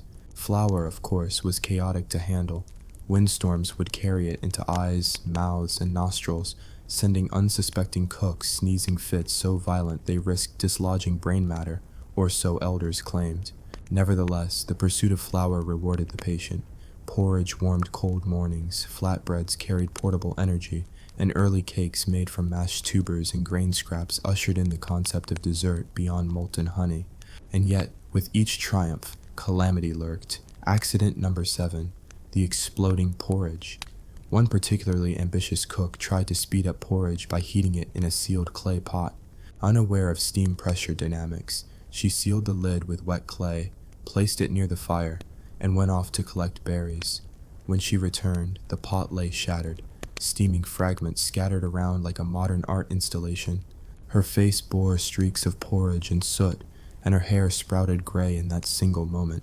The tribe decreed that sealed pots were hazardous, and swore never to underestimate the power of trapped steam again. Despite occasional trauma, grain cultivation beckoned. Small groups began sowing seeds in cleared patches of earth.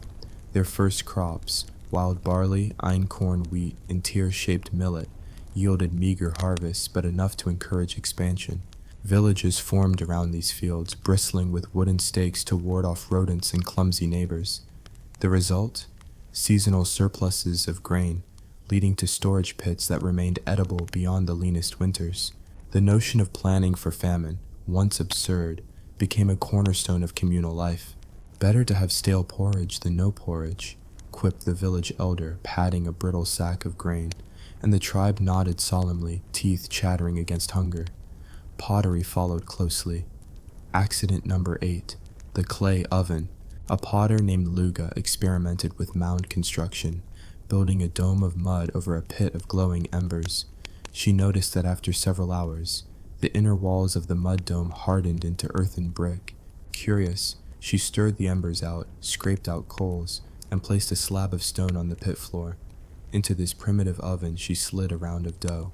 Moments later, a piping, hot, crisp-edged loaf emerged, its aroma so intoxicating that a passing wolf pack paused mid-hunt to gape in envy. Luga presented her creation to the tribe. Mouths watered, hands trembled, and thus the first village bakery was born, complete with accidental rock-smashing workouts for early bread cutters. As ovens sprouted, baking branched out from basic flatbreads to leavened marvels, though uncontrolled fermentations often produced dough that puffed so enthusiastically it blew oven lids clean off, showering curious onlookers with half-baked blobs. Yet each mishap taught something. A pinch of barley water could feed yeast, a cooler corner of the oven tempered wild ryes, and a gentle tapping revealed air pockets or dense walls. The millers, bakers, and brewers formed a triumvirate of carbohydrate champions, each trading secrets under the smoky haze of communal hearths. With evolving techniques came evolving etiquette. No longer were meals mere acts of survival, they became ceremonies. Children were taught from infancy to drop a morsel of dough onto the coals as an offering to the hearth spirit, lest the ovens capriciously cool. Weddings featured symmetrical loaves representing unity. Funerary rites included charred grains symbolizing the return of life to the earth. Utensils emerged to facilitate these rituals, bone spoons carved with animal motifs, wooden spatulas preserved in honey to ward off wood rot, and rudimentary ladles fashioned from hollowed-out gourds. Holding a spoon became an act of prestige, a far cry from the grubby hands that once clawed raw tubers in pits. But the path to refinement remained treacherous. Accident number 9, the metallic slip. One enterprising metallurgist, more curious about cooking vessels than swords, cast primitive bronze pots. Unfortunately, the alloys were impure, and under fire, they leached metallic tang into stews, giving unsuspecting diners permanent dental green stains. The tribe balked, claiming that eating from those pots was akin to gnawing on a hammered nail. Metalworking saboteurs had to refine their smelting to earn back trust, and even then most cooks preferred clay and stone. Yet metal did bring revolutionary tools: chisels for decorative bread scoring, needles for threading dried meats, and dazzling bronze skewers that doubled as scepters for tribal chiefs. The cookware pantheon expanded: creaky woks for stir-fries, still more myth than reality, griddles for toasty cakes, and cauldrons of increasing girth for brewing, spirit brews destined to fuel night-long drumming marathons. Through these culinary evolutions, the social fabric of Homo eradicus knit tighter. Food-sharing pacts emerged between villages. You send us barley grain, we send you salted fish. Seasonal food pods rotated geographically, summer berries exchanged for winter meat. Elder councils regulated firewood quotas for communal ovens, and taxes were paid in dough portions, leading to the first bakers' guilds and fuel tributes. Cooking had transcended necessity. It became economy, diplomacy, and identity. Not all outcomes were joyous. Accidents persisted. Accident number 10, the flaming fondue. At the annual drunken summit, a prankster set aflame a wooden novelty bowl filled with melted animal fat, turning it into a fire pit for skewering mushrooms and tubers. Excited guests dipped their snacks, only to find themselves wrestling with a conflagration that leapt to overhead branches. The resulting inferno burned half the summit camp, leaving behind charred stew stones and a cautionary epic retold with gleeful horror at every future gathering. Despite such fiascos, the unstoppable momentum of culinary progression marched onward. Early recipes were codified on flattened clay tablets, with pictograms indicating 2 spoonfuls of berry mash, or 3 stone grinds of wild seed. These proto-cookbooks circulated among literate shamans and scribes, spilling knowledge of fermented honey meads, spiced root cakes, and marrow soups rich in sustenance. Kitchens, once smoky outdoor pits, migrated indoors, with thatched roofs incorporating stone chimneys that channeled smoke skyward, reducing the prevalence of smoke blindness and making evening feasts a less tear-filled affair. By the twilight of Part 3, our ancestors stood on the cusp of gastronomic sophistication. Their lives revolved around the cycles of sowing, harvesting, grinding, fermenting, baking, and feasting.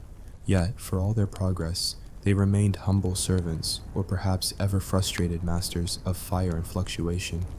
Seasons still dictated the menu, spoilage still threatened survival, an errant spark still had the power to raise villages to ash. But this precarious balance birthed resilience, creativity, and the kind of absurd humor that only emerges when your dinner might kill you, or make you dance naked in circles. These pioneers of fermentation and bread-making illustrated that cooking was more than sustenance. It was culture, science, and accident woven into flame-licked tapestry. And so, as the hearth embers glow low and the aroma of freshly baked flatbreads drifts on the breeze, we prepare for the final chapter, the advent of spices and sugar, the birth of complex feasts fit for proto-royalty, and the inexorable march toward Ungo. Civilizations defined not just by walls and armies, but by tables laden with flavors beyond imagining. Stay tuned for Part 4, where the fire burns hotter, the recipes grow wilder, and the absurdity of human culinary ambition reaches its boiling point. As dawn's first pale fingers brushed across the thatched rooftops, our soot-streaked ancestors stirred in a world transformed by the alchemy of fire. And yet, compared to the flamboyant glory about to unfold, their smoky kitchens still belong to a simpler era. Part 4 begins not with a struggle for mere sustenance, but with the intoxicating promise of flavors so potent it would alter trade routes, inspire empires, and rewrite the very meaning of feast. They called it the Spice Revolution, though, in truth, it began as a series of fortunate mishaps. Accident number 11, the burning bark. While trading dried fish for unfamiliar tree branches brought back from a distant lake, a curious cook tossed a strip of reddish bark onto hot coals, hoping only to clear away lingering fish odors.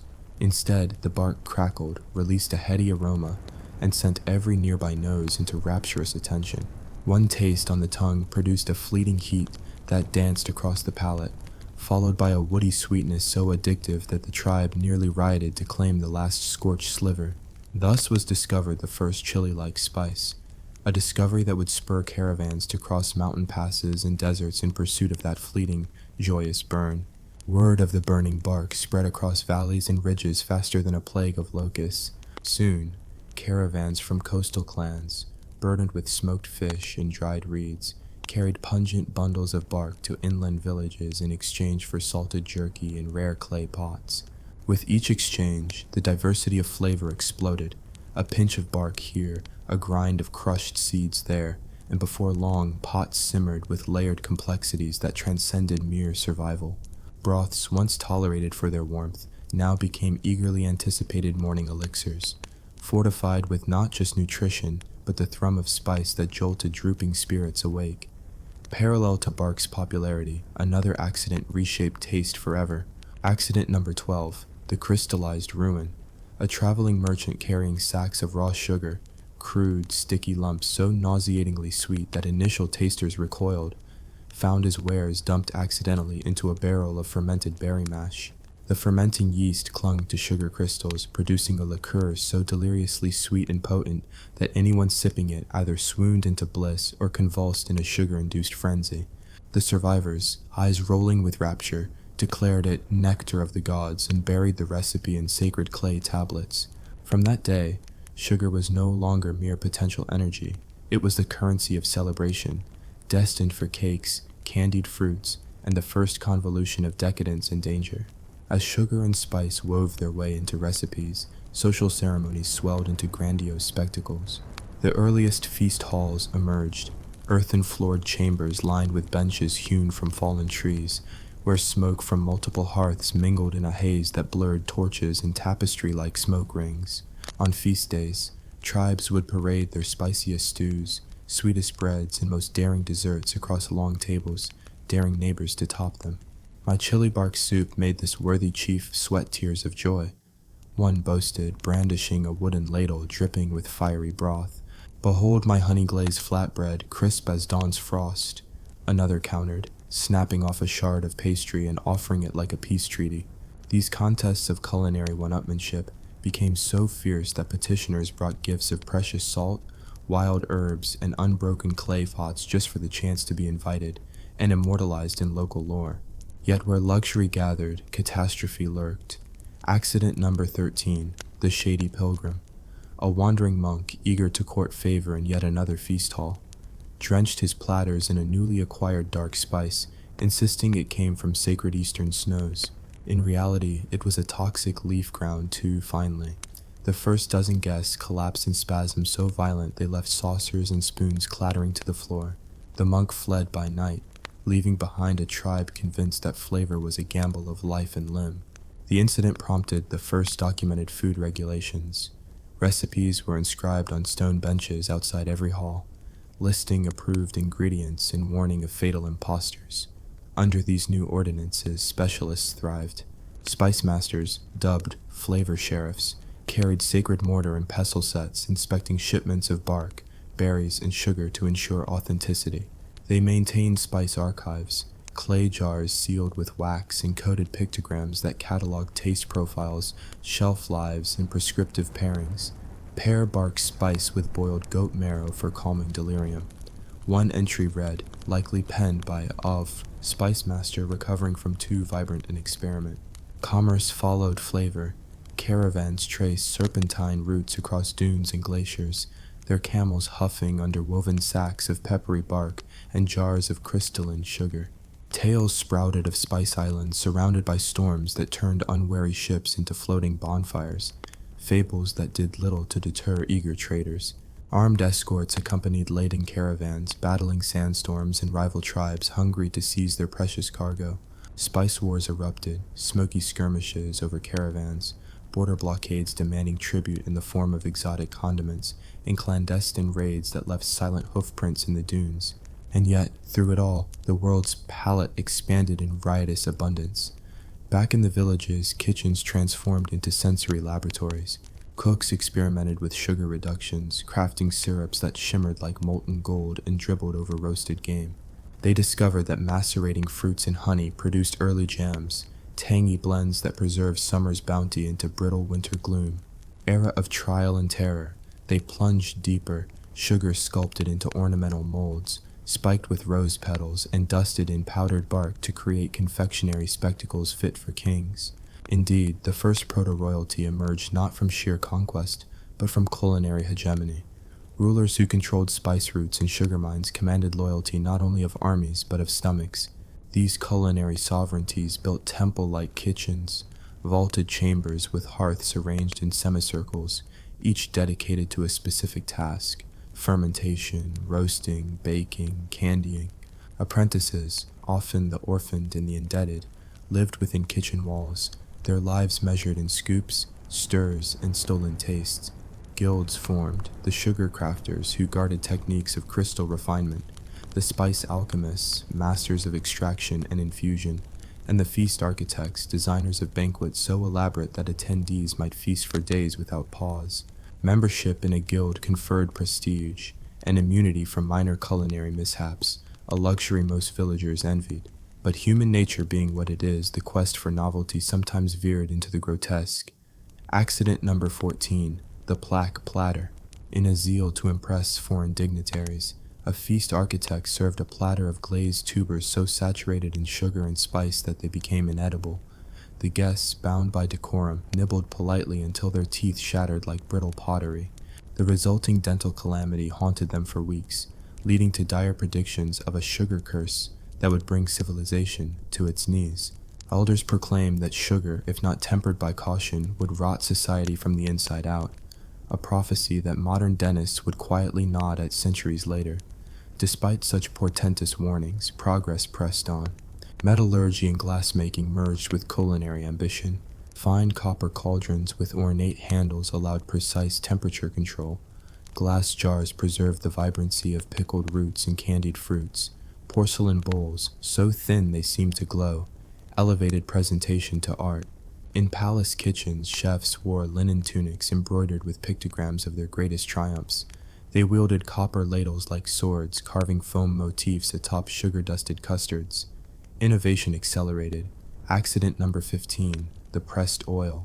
First thought, a disastrous spill when a crude wooden screw cracked beneath the weight of pounded seeds, accelerated by a spring-like lash that flung oily residue across the workshop.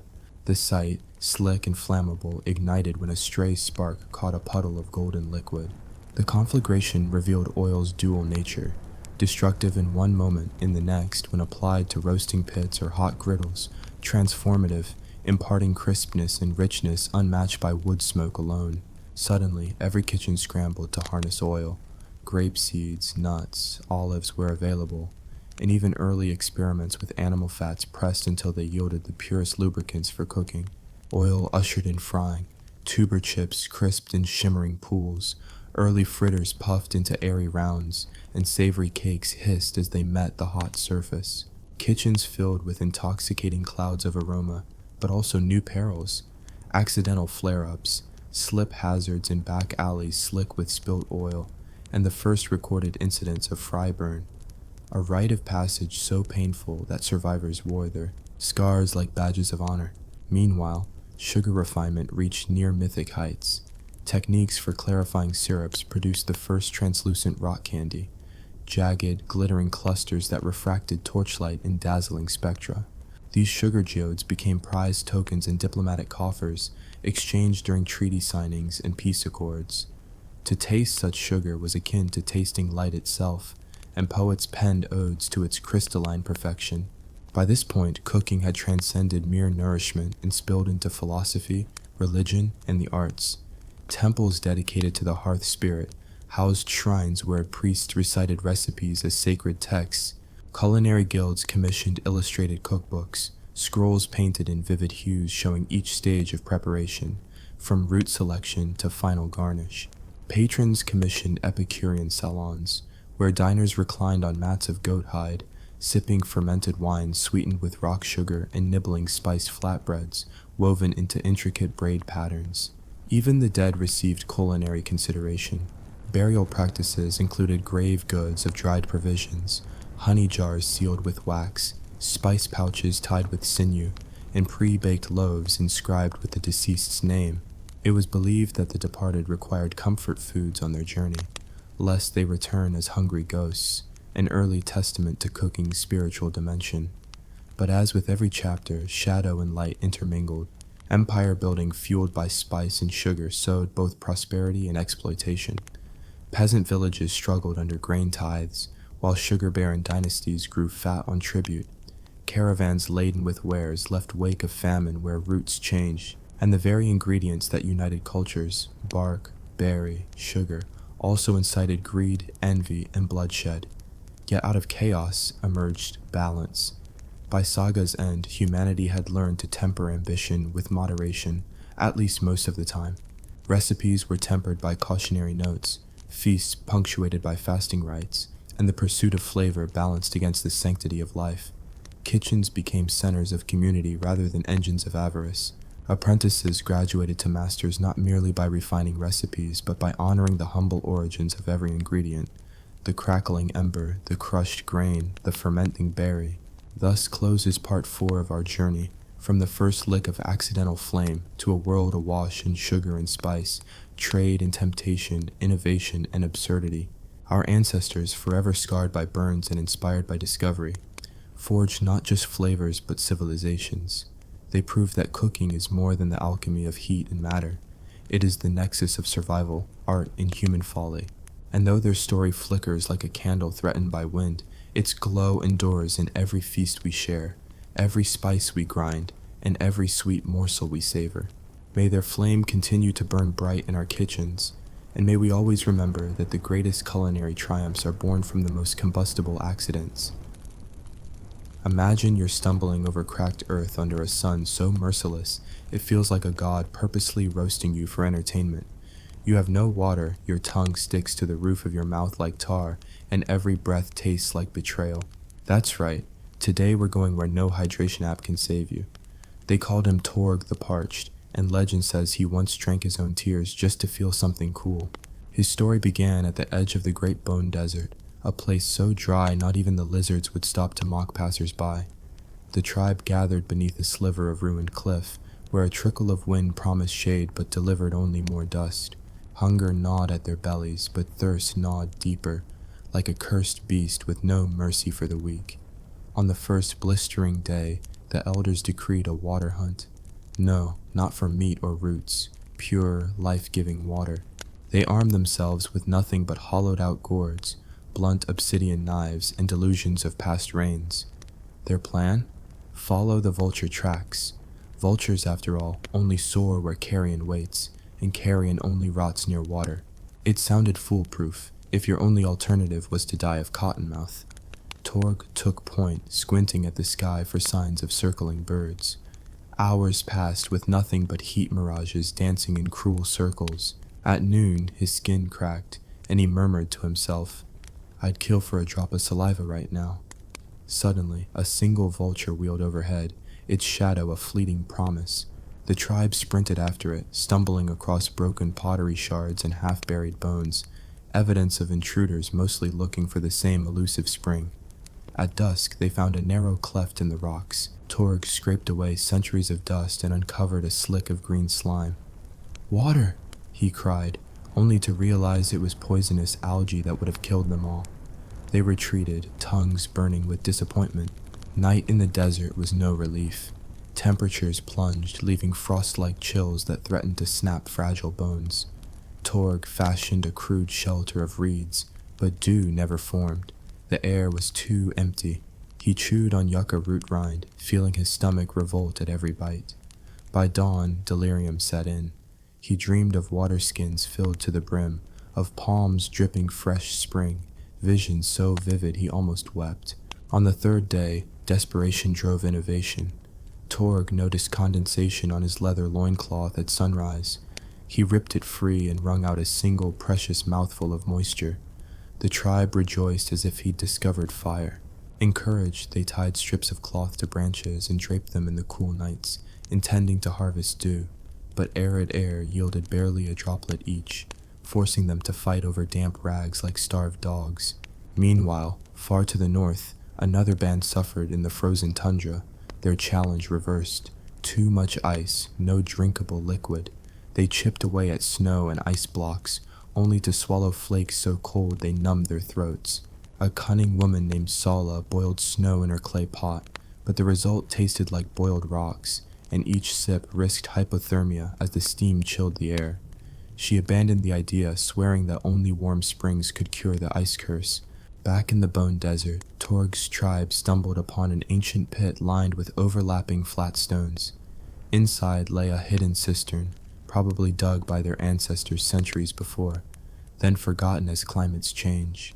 Cracks in the stones released foul-smelling water, but it was water nonetheless. They filtered it through layers of sand, charcoal from old fires, and twisted moss to remove odors. With each gulp, their spirits brightened, but a warning hissed in their minds. Even filtered, that stagnant pool carried parasites that would soon wrench their insides like starving beasts. They drank sparingly, just enough to keep going. Torg conceived a bolder plan, chased the storm clouds. He had observed that in distant mountains, dark fluff occasionally gathered before vanishing in the desert's glare.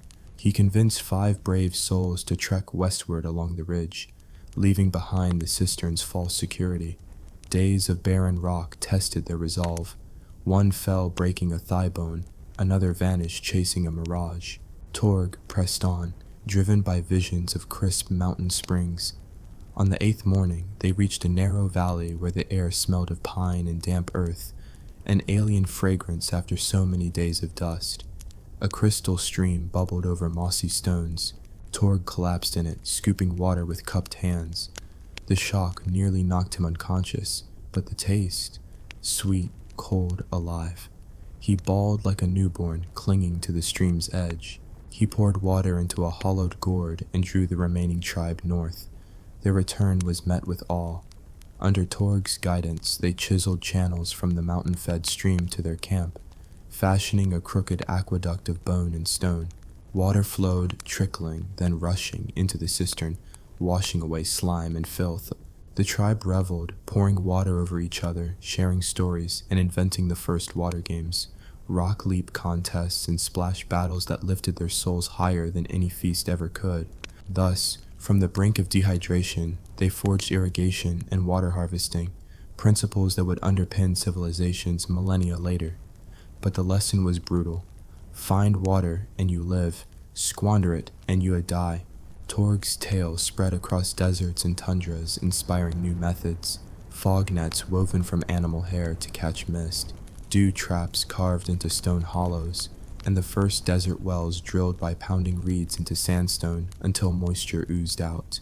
Yet even as tribes thrived, nature retaliated. Drought cycles shattered aqueducts, lands shifted, and streams buried themselves beneath sand. Each generation rediscovered ancient cisterns, failing until someone deciphered the stone maps etched by elders long dead. From these catastrophes came record-keeping, symbols scratched on cave walls marking rainfalls, water levels, and survival odds. And so the search for water became humanity's first science, a bitter dance between thirst and ingenuity. From breathable snowfields to hidden desert springs, the cavemen learned that water was not merely found, it was earned, hunted, captured, and revered. For in the harshest climates, the line between life and death ran dry, and whoever mastered the flow of water commanded the gift of existence itself. Torg's triumphant return with mountain water marked only the beginning of humanity's relentless quest for hydration, and the second chapter of our saga spills over with equal parts ingenuity, absurdity, and downright bone-dry desperation. From sun-blasted plains to whispering jungles and frozen wastes, our ancestors invented ever more outlandish techniques to coax moisture from the earth, the air, and even each other's sweat-soaked hides. As news of Torg's mountain aqueduct spread, neighboring tribes scoffed, until their own bone deserts stretched their tongues thin. One such clan, the Sandstalkers, prided themselves on scorching dance rituals beneath twin suns, certain that true warriors needed only spirit to survive. But as their dances grew delirious and their ranks thinned, a tacit admittance emerged. Spirit alone couldn't slake thirst. Enter War the Wind Watcher, a lanky forager with sun-bleached hair and a penchant for staring at clouds until the tribe deemed her insane. Legend claims she once tried to whisper moisture into stone. On her third day of cloud gazing, Wara noticed that in the dead of night, an east wind carried a faint, salty tang. She dragged fellow scouts to the dune's spine, the ridge where sand met sky, and rigged a series of linen sails between wooden poles. As pre-dawn winds gusted, the sagging sails billowed, and tiny beads of condensation formed on their surfaces. The hunters shook the sails into troughs carved from sandstone, collecting dewy drips, just enough to wet chapped lips. The process was painstaking, yielding a thimbleful per sail, but it gave the Sandstalkers hope. Overnight, they wove bigger sails from tanned hides and learned to angle them toward prevailing breezes, doubling their yield. Still, each sail required hauling and drying, a backbreaking chore that birthed the first sail scouts, revered and ridiculed in equal measure. Meanwhile, far to the south, the Jungle Claw tribe faced the opposite dilemma: water in abundance, but danger in every drop. Monsoon rains swelled rivers into roiling beasts, and standing pools teemed with leeches, parasites, and things best left unnamed. Children told tales of the tentacled horror in every stagnant hole. Yet in the dense canopy, a nimble botanist named Asha spotted a glint, a spiderweb strung between two broadleaf plants, its silk dotted with clear droplets. Curious, she plucked the web and carefully scraped the dew into a shell. It tasted faintly sweet, pure, and most astonishingly, safe. She demonstrated to her kin how early morning webs collected moisture while filtering out debris and bugs. Under Asha's guidance, Jungle Claw elders began harvesting webs in the blue hours before dawn. They tied lengths of vine between trees, then ran rakes over the strands to collect dew. Yet the process wasn't without hazards. Occasionally, they disturbed hives of stinging insects camouflaged among the leaves, leading to frantic retreats and a few unfortunate fatalities. Improvised web harvest suits of stitched leaves and bark offered partial protection, but their wearers looked like walking foliage nightmares, earning the technique the irreverent nickname the leafy suit of doom. Despite the occasional spider bite, dew harvesting from webs became a daily rite, yielding enough for essential cooking and drinking, though not enough for large gatherings. Back in the Bone Desert, Torg's aqueduct held through one dry season, until shifting sands undercut the stone channels. With water diverted, the tribe faced starvation-level dehydration. Torg rallied his engineers, mostly cousins and that one neighbor who owed him a favor, to excavate deeper. They dug shafts into bedrock, pounding crude picks until they hit subterranean seams. But without modern pumps, the wells filled only slowly, and each bucket of brackish water had to be left to settle in clay pots for days, allowing sediments and salts to sink. These primitive settling tanks sometimes became breeding grounds for mosquito swarms, giving rise to what the tribe called mosquito lip fever, a cycle of fevers and delirium that no one relished. Yet the fight for clean water forged stronger social bonds. Night shifts at the well became communal vigils. By torchlight, people swapped stories of near death by thirst, sang haunting laments, and invented the first well-watcher songs. In the icy north, Sola's failure to drink boiled snow left her frozen in a bed of regrets, until a resourceful hunter named Jarl discovered that ice from deep crevasses yielded purer water. He cut blocks of glacier ice far from the surface crust, loaded them onto sleds fashioned from animal bones, and dragged them over tundra to his camp. Though the meltwater tasted like alpine spring, the expedition taxed the tribe's strength. Frostbite, seal-gnawing nights, and a close call with a mammoth-rutting herd. When lipid-rich whale oil-soaked furs froze stiff, the tribe nearly lost its sense of humor. Still, Jarl's ice sled method provided precious meltwater for cooking dried fish and boiling tubers, enough to eke out survival until spring. But hauling ice across miles of snow was neither scalable nor sustainable. Enter the whale water connoisseurs, a band of coastal gatherers who realized that whales leaving shore carried internal bladders of fresh water used to regulate buoyancy. After hunting a whale, they drained its water bag, a foul but drinkable reservoir. The sludge was filtered through layers of kelp and sand to remove blood and fat, producing a murky soup that tasted vaguely of the sea. Ironically, the tribe that raided mammoth graveyards for frozen water now survived on the byproduct of the ocean's giants. Their reputation was mixed. Some saw them as ingenious, others as grotesque. The whale water tradition endured, however, supplementing ice melt and snow melt when landlocked wells ran dry. In calmer seas, innovation took a gentler turn. On coral atolls, the tide drillers, tiny tribes eking existence from atolls with no rivers, discovered that deep boreholes into the sandy ground beneath coconut groves tapped freshwater lenses floating atop saline groundwater. They drove slender poles by hand until dampness appeared at the tip, then widened the hole to create narrow wells. Though the water tasted faintly sweet, they had to cover the wells with woven palm fronds to keep crabs and centipedes out. The delicate balance of the freshwater lens meant that overpumping invited saltwater intrusion. Early lens collapses forced entire atolls to relocate tents and gardens. Yet, for centuries, these slender wells sustained coconut cultivators, turtle hunters, and coral reef fishers in environments otherwise bereft of fresh water. Meanwhile, the Desert Jewel clan took water harvesting to Baroque extremes, constructing fog houses on windswept mesa tops. They positioned angled stone slabs to intercept fog banks rolling off the sea hundreds of miles away. The slabs collected microscopic droplets that trickled into guttered channels and pooled in cisterns. Each morning, clan members raced to sweep the condensation into barrels before the sun vaporized it. The technique yielded more water than sails ever could, but the fog houses required precise alignment and constant maintenance. Misplaced slabs or cracked mortar meant entire seasons lost, another testament to water's tyranny over human ambition. Back in Torg's village, victory bred complacency. The aqueduct's roar lulled young hunters into ignoring water checks. A stray rock sank a crucial section, and weeks later, the tribe awoke to silence. Panic ensued, a reenactment of their first desert days. Torg, now a weary leader, convened a water council, agreed rotations for patrols, emergency caches of water-soaked clay balls, small spheres that, when chewed, released moisture, and universal training in dew harvesting from sails and webs. They even revived an old practice, wrapping animal skins around blocks of porous volcanic rock and leaving them in morning mist. The rock absorbed moisture overnight. By midday, they squeezed out a modest trickle. It smelled faintly of sulfur but was safe enough to wet parched throats. Yet no method was foolproof. A freak sandstorm buried the sails, ruined the sails' frames, and cracked dozens of clay balls. Jungle-clawed dew harvesters found that hurricanes shredded webs beyond repair for weeks. Whale water hunters watched ice melt years ahead of schedule, their sleds dragging through muddy slush.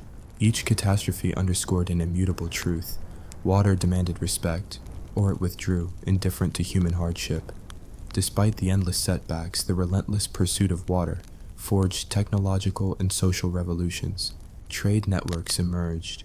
Desert clans bartered dew-harvesting sails for salted fish. Coastal atoll wells exchanged fresh water for pottery shards. Ice sledders carried whale bags inland in return for cured meats. Shared knowledge of water sources and techniques became the bedrock of alliances. Hiding a secret spring invited reprisals warlike enough to topple chieftains. Record-keeping, once limited to tallying food stores, expanded to include water logs. Weekly entries in cave wall calendars tracking dew yields, well levels, and foghouse collections. These proto-hydrographs guided planning cycles, migration routes, and seasonal festivals, celebrations timed to coincide with dew-rich phases or monsoon patterns. Dances, once purely for entertainment, incorporated movements mimicking cloud gathering, well digging, and ice chipping. Ritual chants invoked ancestral spirits of rain, mist, and spring, blending shamanic trance with pragmatic weather lore.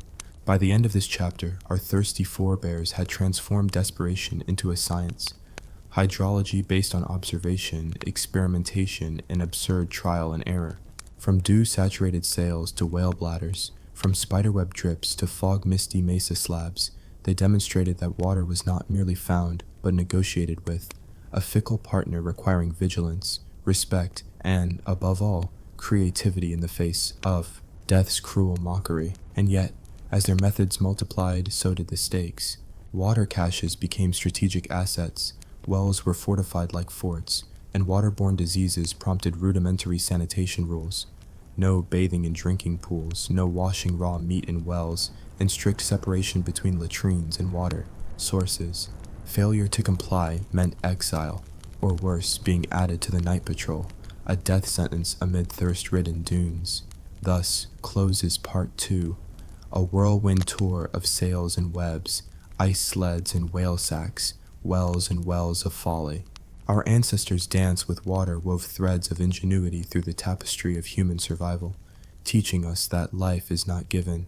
It is wrested drop by drop from a world determined to withhold it.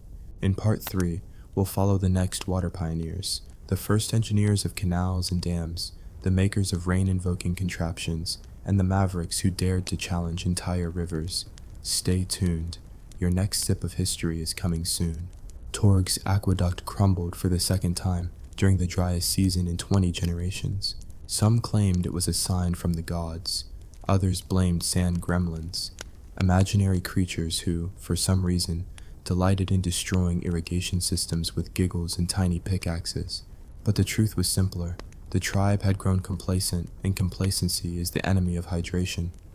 As the last droplets of mountain water gurgled away into cracked stone, the tribe realized something grim.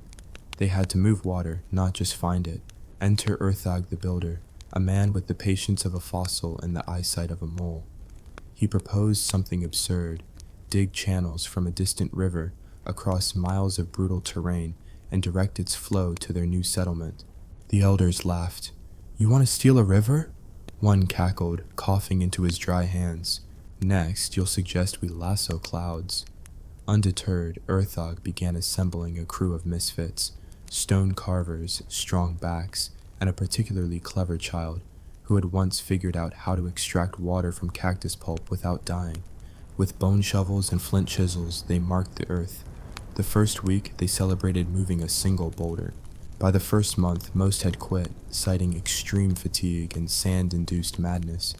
But Orthog pressed on, driven by visions of lush gardens, bathing in clear water, and perhaps finally impressing his in-laws. 2 years later, the first channel was complete. A crooked trench barely 2 men wide, lined with sun-baked clay. When the river was finally diverted into it, the flow lasted approximately 14 minutes before a massive sinkhole swallowed half the project. The crew stared into the void, silent. Then someone muttered, "Maybe we should have lassoed clouds." Despite the failure, lessons were learned. Orthog refined his design, incorporating layered stone linings and overflow basins. His next channel endured, earning the nickname the Leaky Serpent, because it lost water constantly, but at least some reached the village. It was the beginning of human-engineered water management and the dawn of water politics. Control over the Leaky Serpent turned Torge's village into a local power. Other clans begged for access, offering trade goods, labor, and in one case a suspiciously large goat. Water rights were born, and with them, the first water disputes. Arguments over usage escalated into splash wars. Frantic battles fought with buckets and wet animal skins.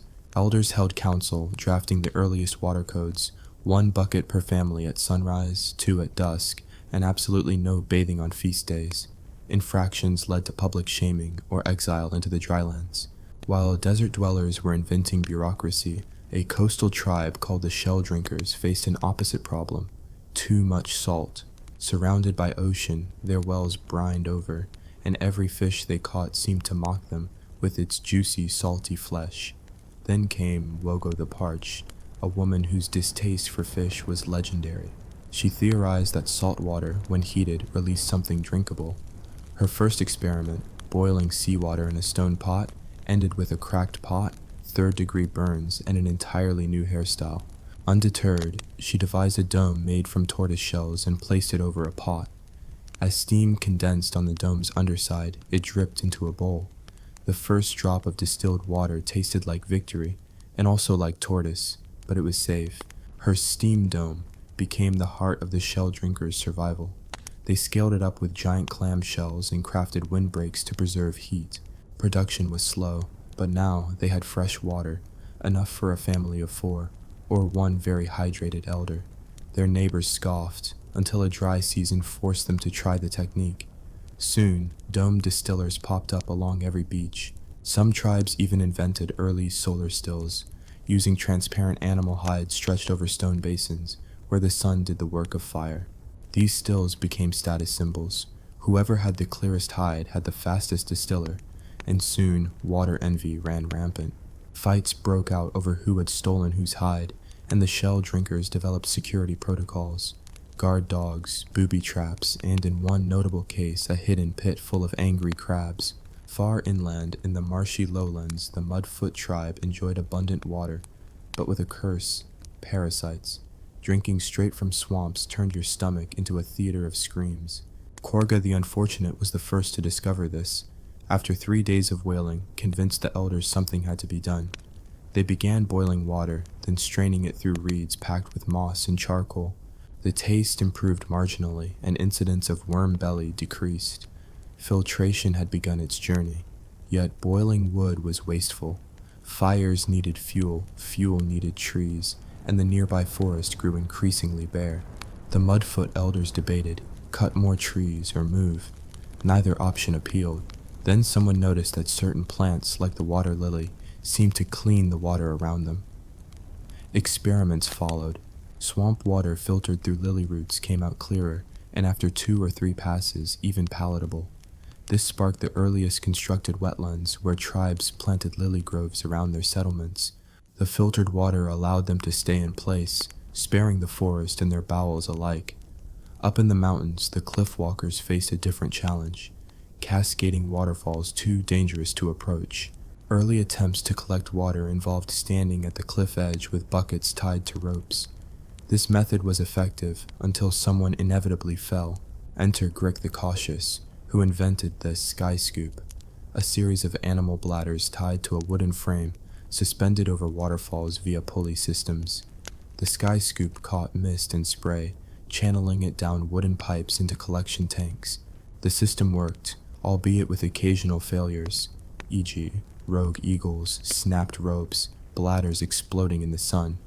Over time, the cliff walkers refined the system, and their high-altitude village flourished. Their mastery of vertical water transport made them water lords, bartering mountain mist for grains and pelts. They even devised rain catchers, large leaves strung between cliffs to collect rainwater directly.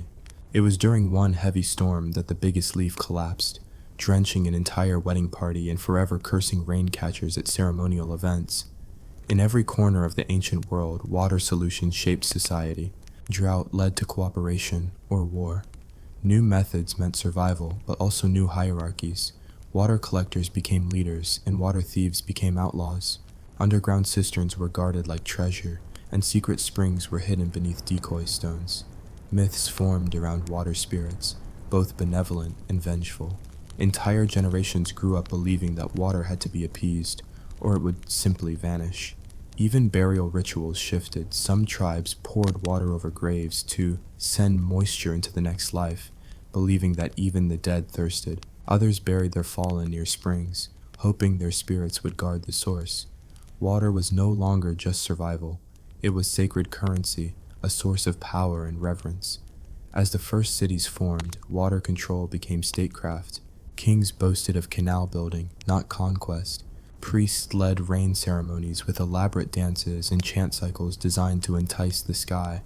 Some even claimed to have discovered how to store rain. Giant stone jars sealed with beeswax and guarded by soldiers. Rumors spread of entire cities powered by underground aquifers, hidden rivers channeled through stone mazes. But with great water came great paranoia. Fears of water theft escalated.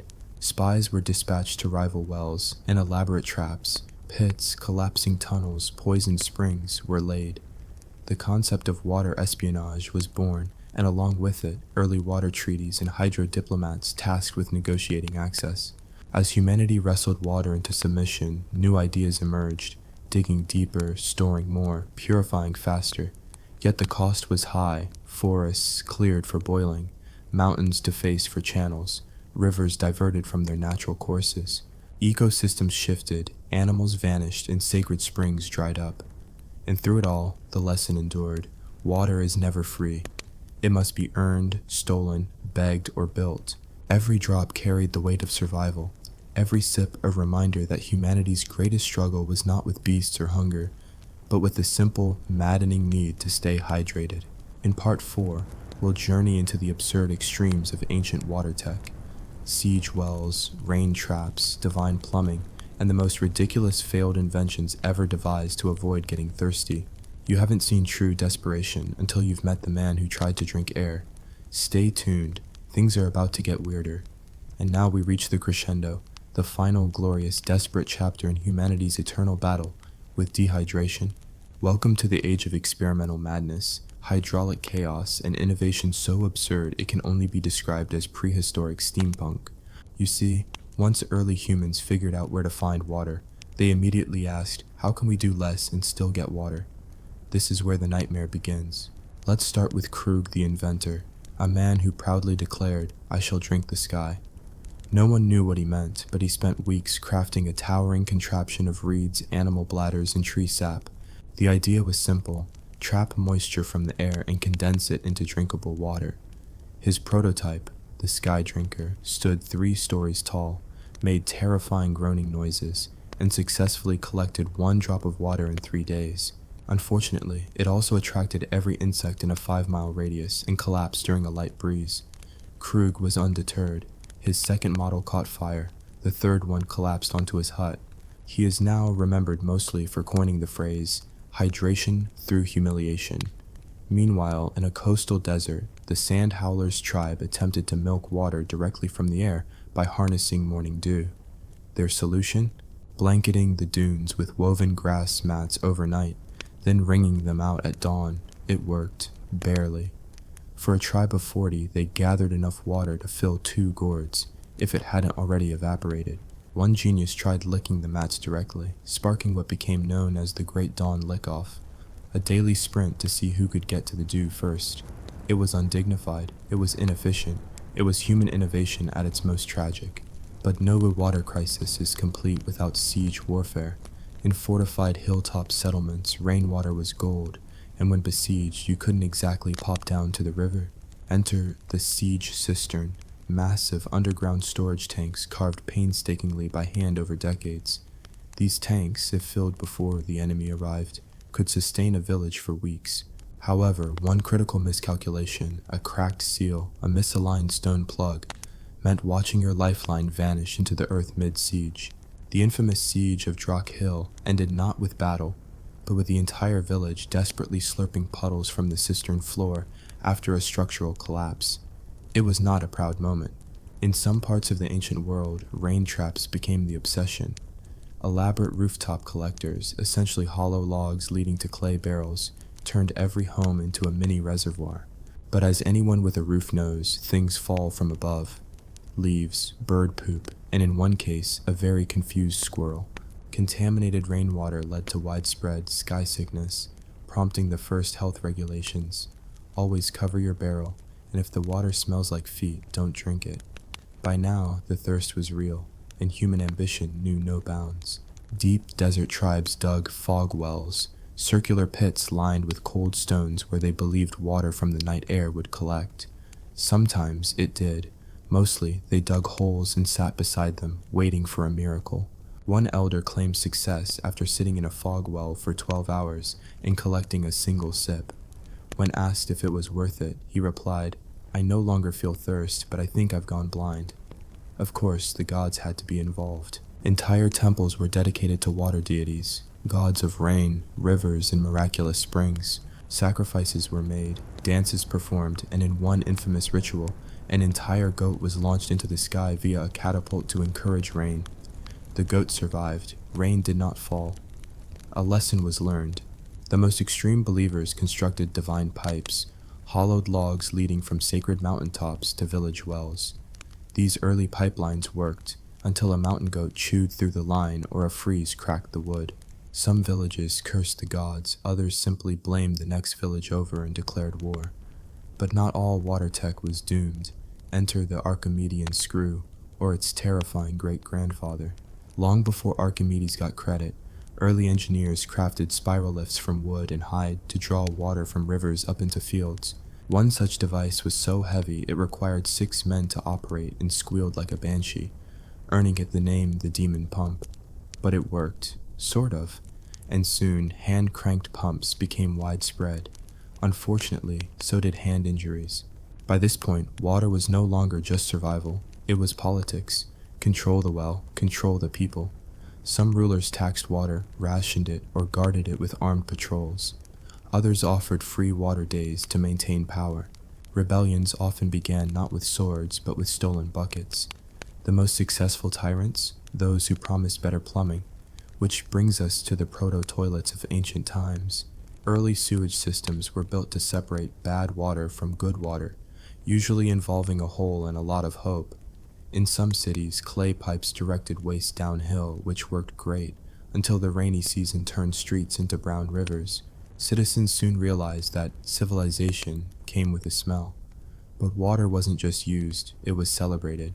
Festivals honored the first drop of the season, where the year's first rainfall was caught and shared ceremonially. Sometimes it was drunk, other times sprinkled over crops, children, and livestock in a wild display of gratitude. Songs were sung to the rain, poems carved onto cistern walls, and in one recorded instance, a man married a well. The union lasted 2 years and ended with a tragic cave-in. And yet, despite all this madness, humanity endured. We tamed rivers, bottled rain, and even, in moments of sheer brilliance, worked together to manage water. Dams were built, aqueducts carved into mountains, and massive cisterns hidden beneath cities. Water became architecture, engineering, and art. From dew mats to divine pipes, fog wells to siege cisterns, the quest for water has always defined us, not just as survivors, but as inventors of the impossible. And today, as we sip from plastic bottles and turn on taps, we owe everything to those desperate, brilliant, and sometimes completely unhinged ancestors who stared into a dry horizon and said, "No, I will not be thirsty today."